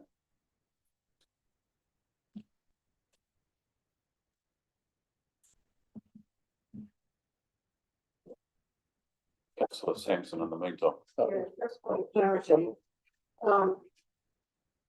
Totally moved option one, which you mean catchment one. Recommendation. That's a catchment one. That's the option the third option is option two, a lot of people.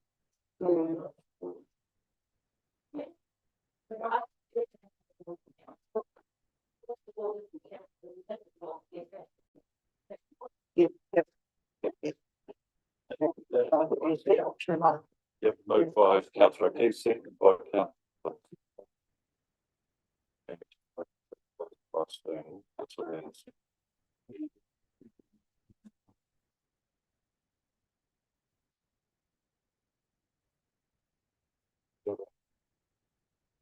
We'll wait for the.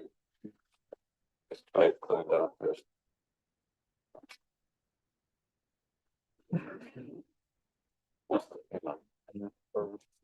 Procedural motion, given that we aren't completely certain of our legal position, I move that this matter lie on the table till the next meeting. I think we have to deal with the motion that's on the table first. Is that correct? That's, yeah, I haven't got the standing orders in front of me, but I believe this procedural motion takes precedent.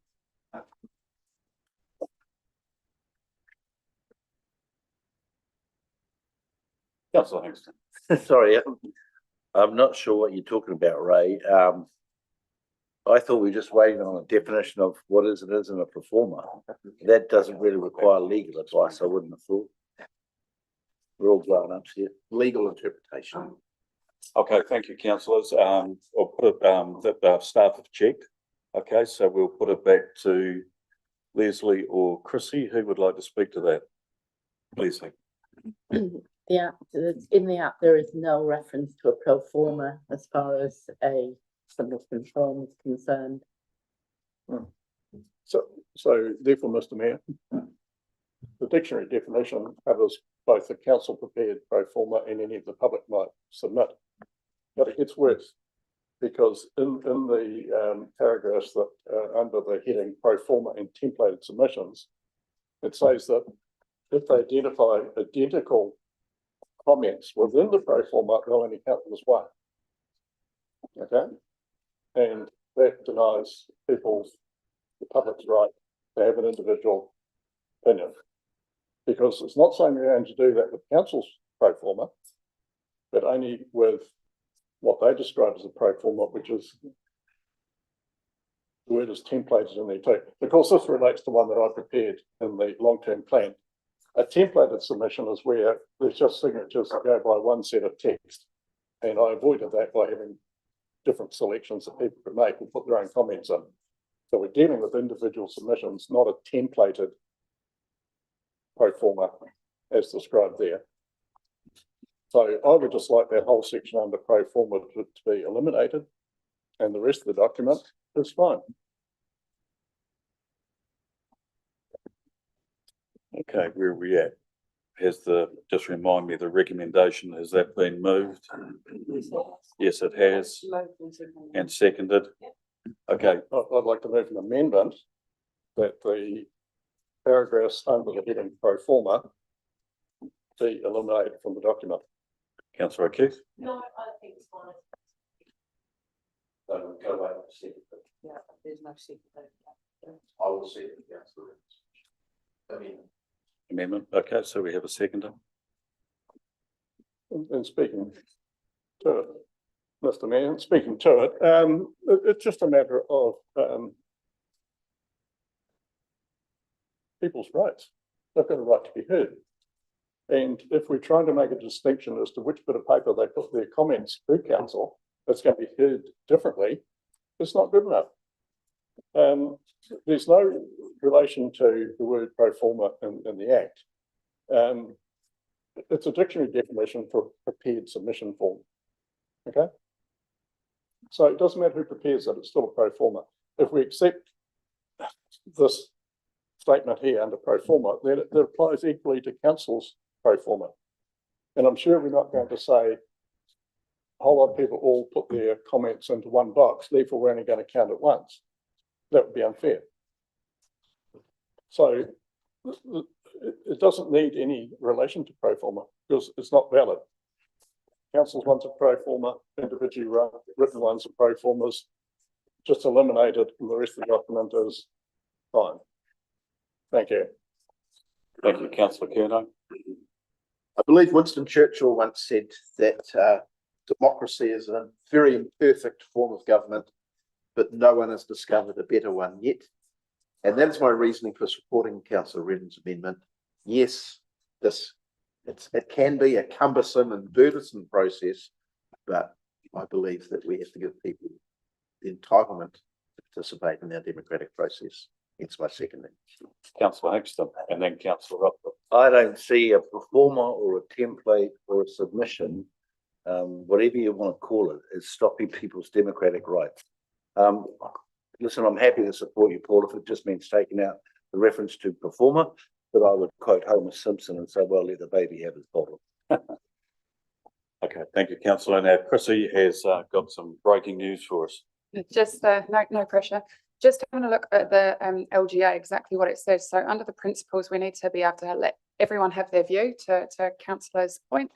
And we're absolutely not stopping that. One of the things that we do need to take into account is that if we have lots of different forms, it's really difficult for us to be able to quantify the information, to get that to councillor in a time-worthy time of view, to be able to weigh everyone's feedback. So that is also prescribed in the Act, that you need to be able to look at everyone's feedback. So what we're suggesting through this policy is in keeping with the Act. It's letting everyone have their say, but it's also being cognizant of the resources that we have, ensuring that you have the factual information in a timely manner. Thank you, Chrissy. Councillor Rutherford.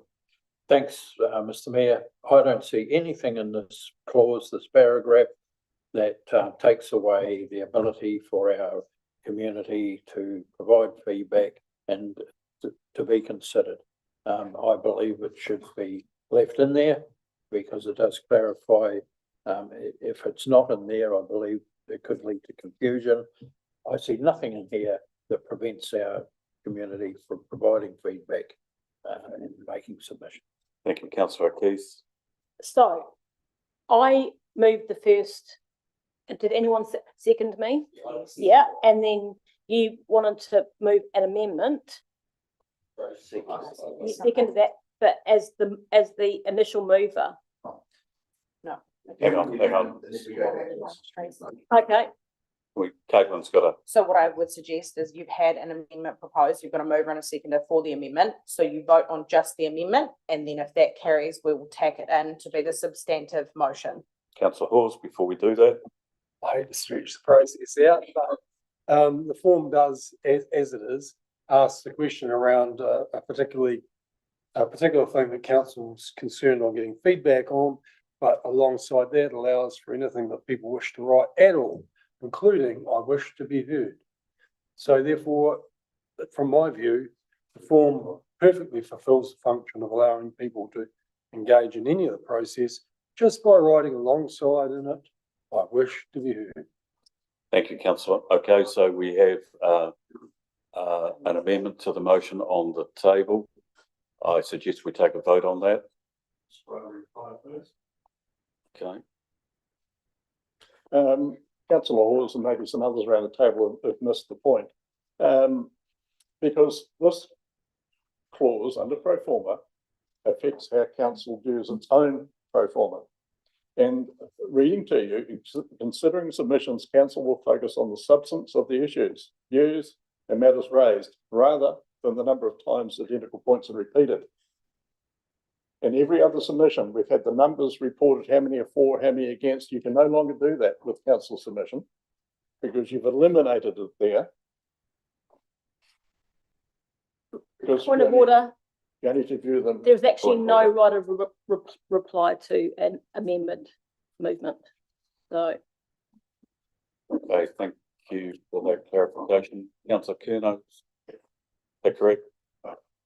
Okay, we'll take a vote. All those in favour? For the amendment. A favour of the amendment. 3. Okay, those against? Councillor Reedy. Councillor Reedy? Yes. Against? Motion is lost. Motion's So lost, now so you we go go back back to to the your original Which is motion, adopts which the is Bondi adopt the District Council. Bondi District Council submission policy attached as attachment 1. So I'm going to put that straight to the vote. All those in favour?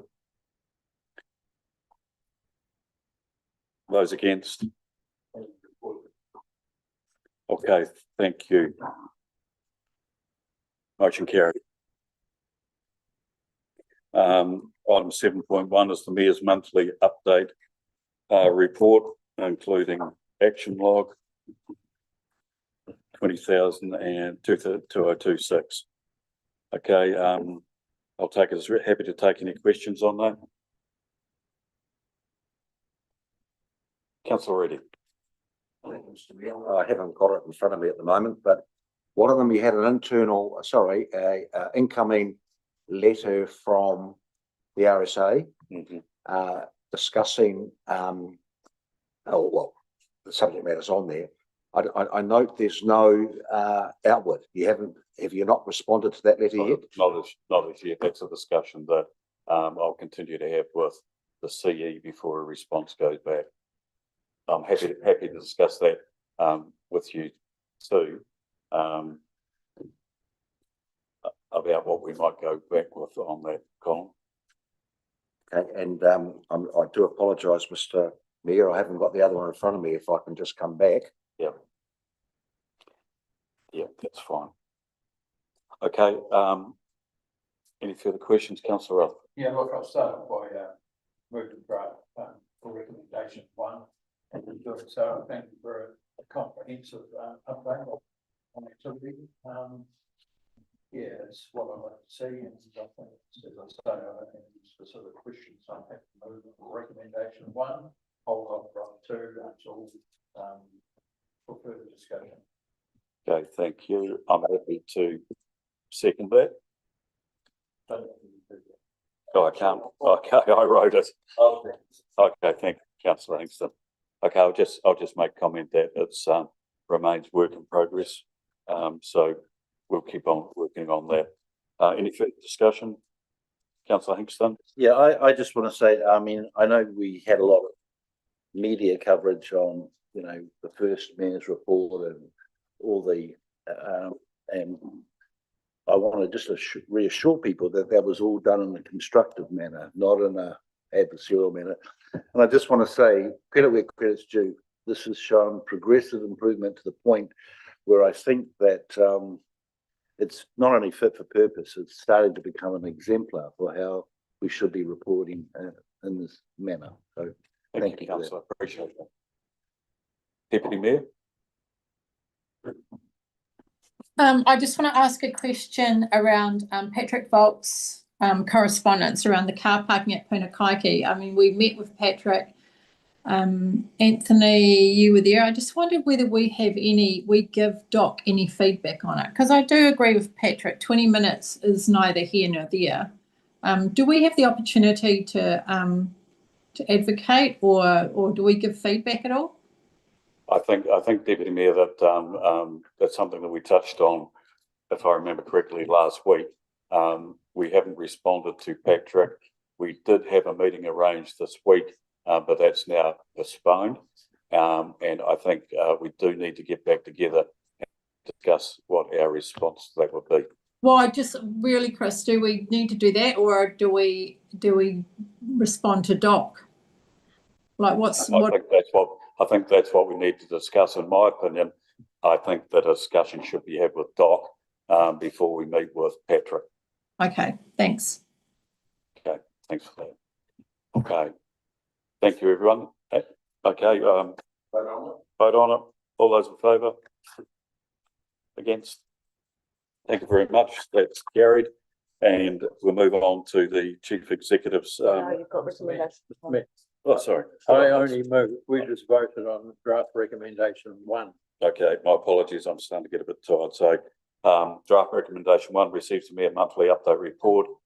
29th, we've moved and that's been passed, correct? Okay, and Phil, can you repeat your second? So I'm also happy to move recommendation 2, but I take it that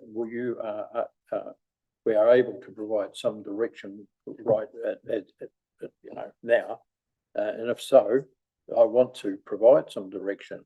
Am I correct in thinking that's what you're seeking? Correct. Okay, well, Councillor Reedy obviously had some reference to a letter from the RSA.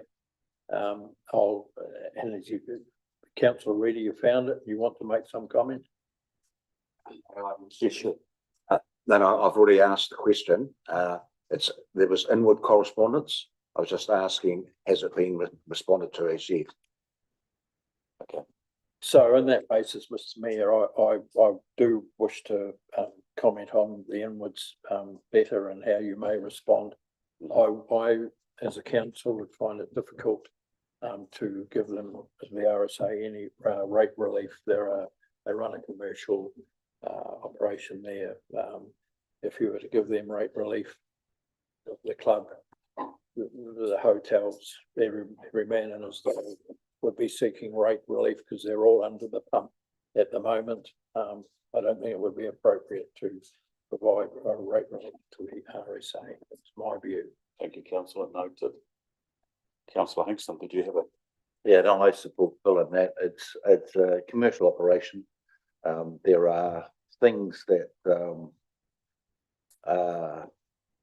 going on that support that the RSA is more a commercial entity than they are a charitable trust or a benefactor for a small group of people.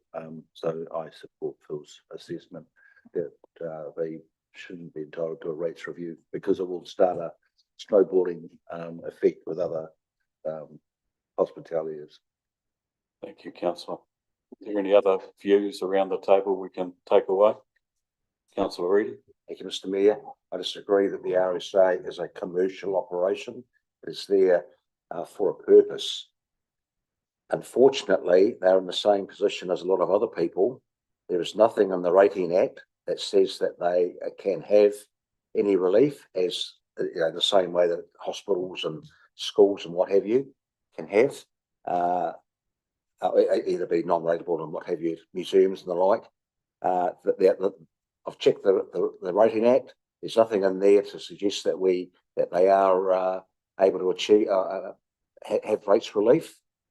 And I have to agree with Councillor Rutherford that unfortunately we are not in a position as a council to provide rates relief through the legislation.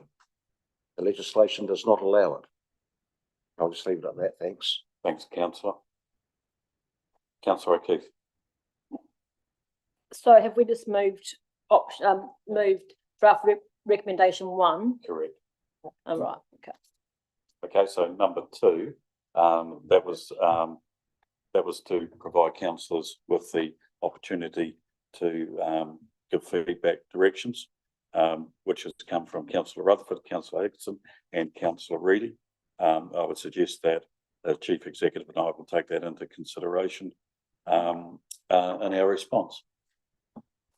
On that basis, I'll move draft recommendation 2, Mr. Mayor. Thank you. Seconded by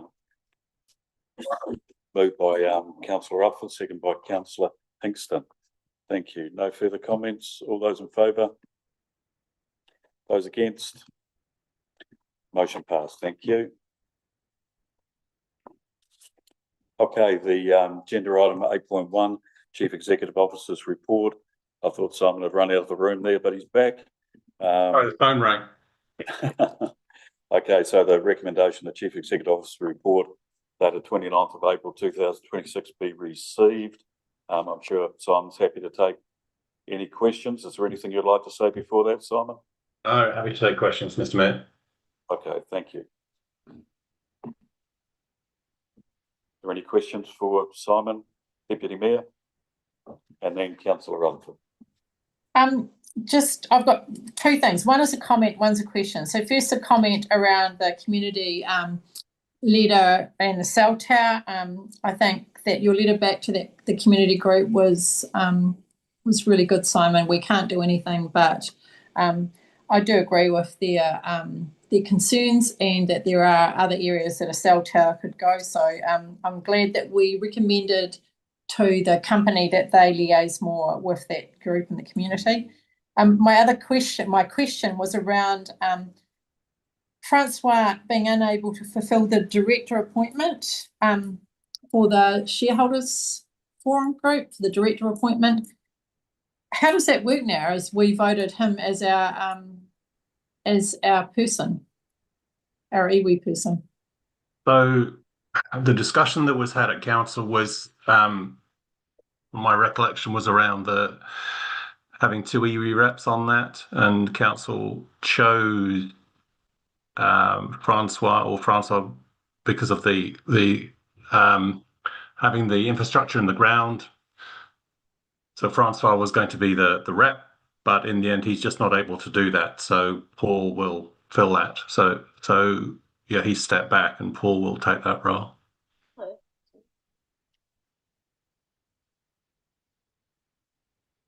Okay, thank you. It's just that we did actually say Francois, but I guess he has the right to appoint whoever he wants to appoint. And I guess just for clarity, so the role isn't to represent any particular district. It is an iwi rep role. So it's really just to be on that panel to help select directors. It's not representing Buller. It's not representing Grey or Westland. It is an iwi rep role. Yeah. Okay. Thank you. Thank you. Any other questions for Simon? Councillor Rutherford. Yeah, so thanks, Mr. Mayor. Look, Simon, it is in relation to the matter that Deputy raised about the petition, and thanks for your appropriate response. It does slightly concern me. I just wonder if we, as a council, couldn't be taking some more proactive stance on this. It is interesting that the petition is not really clear who they're actually petitioning. So their request was respectfully request that AB 1, 2, 3, 4, but it doesn't specify that they want district council to consider those matters. Rather, I read it that it's rather the provider. But my underlying question is, I understand our position legally, but could we be doing something more proactive on behalf of these people who have taken the trouble to petition us? So in terms of our response, so we did meet with Connexa. The mayor and I met with Connexa reps and someone from Spark, who's their community engagement person. And they were about to meet with the community, we understand, but I haven't had any feedback from them as a result of that meeting. But I guess, I mean, the letter that I sent to the residents tried to outline the key points that council has no ability to influence. That this is a permitted activity, and it's something that the legislation makes it very clear. So I'm not sure what the outcome of the community meeting was, but all we can do is just note, unfortunately. I think if I could just add before we hand over to Councillor Hankston that the reason that a resident came to see me was to gain support in getting the companies to engage, and that's what they were having problems doing. So we did go back and support that engagement, and we're waiting for a response from the meeting that they had with those contractors. Dave, did you know? Oh, Councillor Hingston. Yeah, no, sorry, you just answered my question because whilst we don't have an executive decision-making prerogative in this area, we do have the opportunity to make things happen and connect people like we did. So that answers my question. Okay, thanks for that. Okay, Councillor Rutherford, all good? Okay, thank you. So, are there any further questions or discussion? Okay, have we had a mover on that, Caitlin? Oh, Councillor Reddy. Thank you, Mr. Mayor. It's more to do with the regulatory report. If that's possible, that's also included in the CEO's report. Yeah. I just find it difficult at times, and it's I don't mean just through the chair. I don't mean it to be a negative comment against Simon and his report here, but I frequently reading a lot in the regulatory area about the volume of work coming through, the amount of staff that we've got to be able to do it, and what have you. And I just noticed on this one here, as a small BCA, we've got limited technical and administrative staffing resources, but the regulatory area has been around since 1989 when the Borough District Council was, the Buller District Council was created, and we've had a lot of building done around this time, a lot of development and the like. And I just find it difficult to find, why this department has not moved, been able to develop as part and parcel of the requirements for the building, on the building side. I appreciate there's been a lot of regulation, legislation on that, but there's got to be something that allows them to be able to move with the times. That's what I'd like. Thanks, Councillor. Simon. Yeah, thank you, Your Worship. Thank you, Councillor. I am pleased to report that we are fully staffed for the first time in a long time in the building space. So we have a number of experienced people, i.e. Richard Nungson, who is our building manager, but we also have a number of green newbies. We have now got a full-time quality role appointed. So that role has been in place for 4 months and is developing into that role as well. It's fair to say that there has been a lack of oversight historically in the quality space. We've outsourced that work historically. Now we've brought it back in-house to take more control of our own destiny. I can also report that since this report was written, we're only down to 2 remaining non-conformances, which we are actively pursuing to close off. I do acknowledge that we are constantly distracted by changes in legislation, particularly the last 12 months with the proposal to totally reform the building regulations, a number of challenges to actually, I suppose, have that as an oversight. Managing granny flats is a new legislation that's come through. Procedures and processes to be put in place to manage that has been quite complex, not only for this council, but for all councils. And it's fair to say our systems haven't kept up. And the system we use is a system that's used by a lot of councils. Even they haven't updated the software to meet that new regulation requirements. So it's a moving beast, but I'm confident that we are now fully resourced in the building space. I can also confirm in the planning space that we are under the recruitment for 2 new positions. We've had 1 resignation in the last 6 weeks, and hopefully to bring those on board next month. So that will be fully resourced for the first time in a long time as well.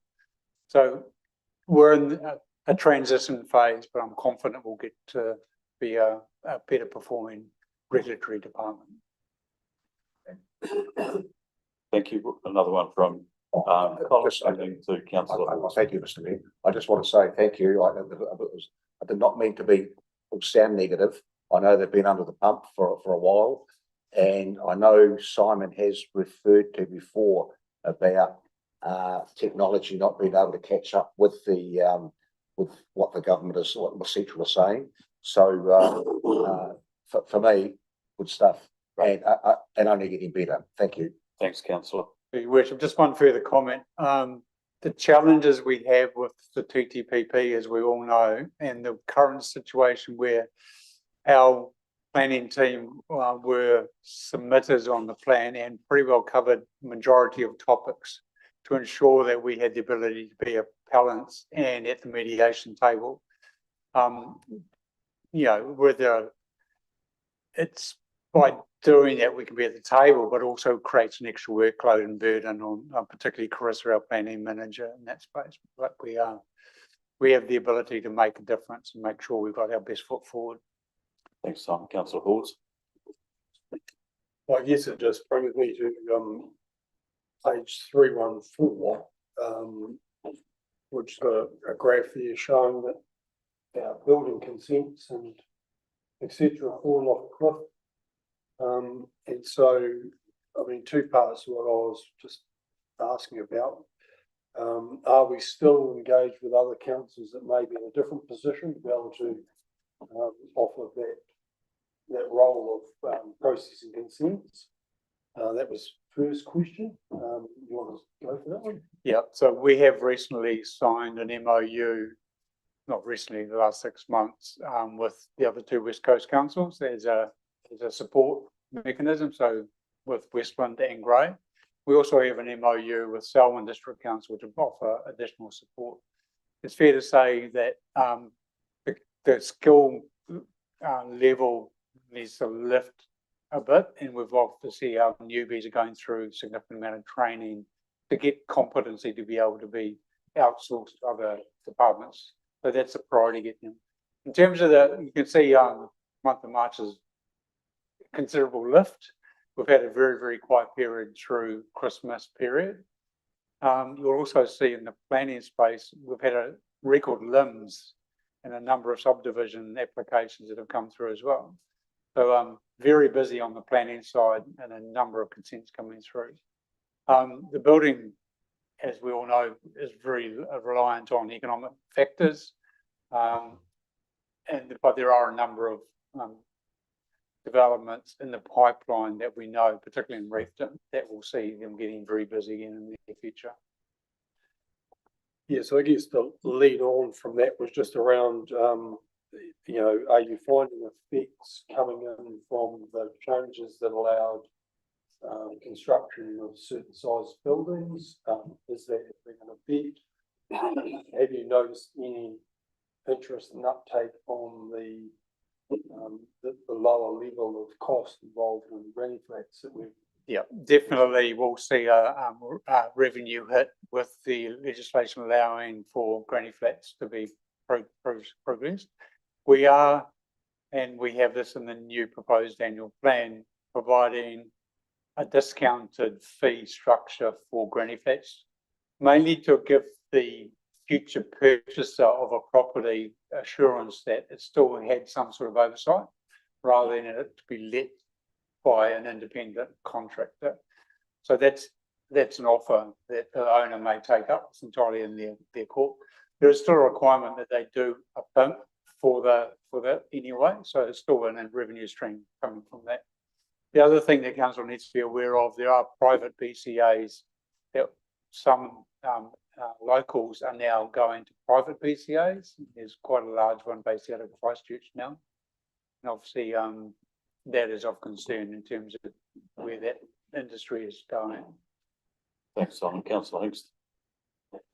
Thanks, Simon. I do have a question regarding the new building consents. I mean, it's the first time ever I've seen it at zero. And, just to highlight that April shouldn't have been included because that's work in progress. It's the end of March. Sorry. Okay, so it's probably a little better than it's reflected. It will be. What I would like to see is if it's possible to capture the data because of the insurance thing and to do with the flood, the insurance retreat that we've been suffering for new builds in particular, that that's going to have an impact on Westport. I would like to see a bit more data in the future about Westport specifically, because it's my assessment that the insurance retreat and the building requirements for building in 7825 postcode and the increased rates that we're charging compared to other places are actually a disincentive to the new building consent. And I think if I had a little more clarity, I'd either be proven right or wrong. We could break it down to the 7825 postcode.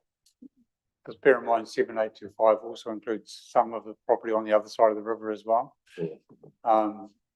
We'll have a look at how, if we can pull that granularity out and just focus on Westport as township. Yeah, thanks. Thanks for that, Simon. Okay, so where are we at?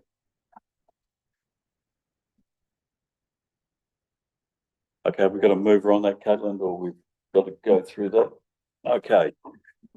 Tanya, Keith is going to move that Chief Executive Officer's report dated 29th of April be received. I'm prepared to second that, so is Ray Curnow. Okay, we'll put it to the vote. All those in favour? Those against? Motion carried. Thank you very much. We come now to 9.1, elected member update. At our last meeting, we went around the table, but we've taken on what has been proposed as a new efficient way of doing that. And I thank the councillors who responded to that, and would like to suggest that we keep working on that. Continuous improvement on that. That was pretty good for our first attempt, and that's included in the agenda papers.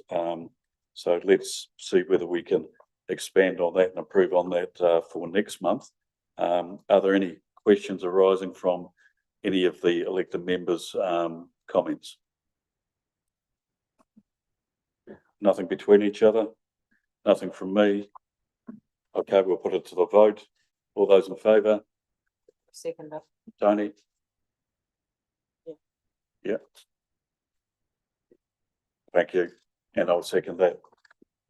All those in favour? Those against? Motion carried. Thank you very much. Okay, that brings to an end of the public side of the report of the meeting.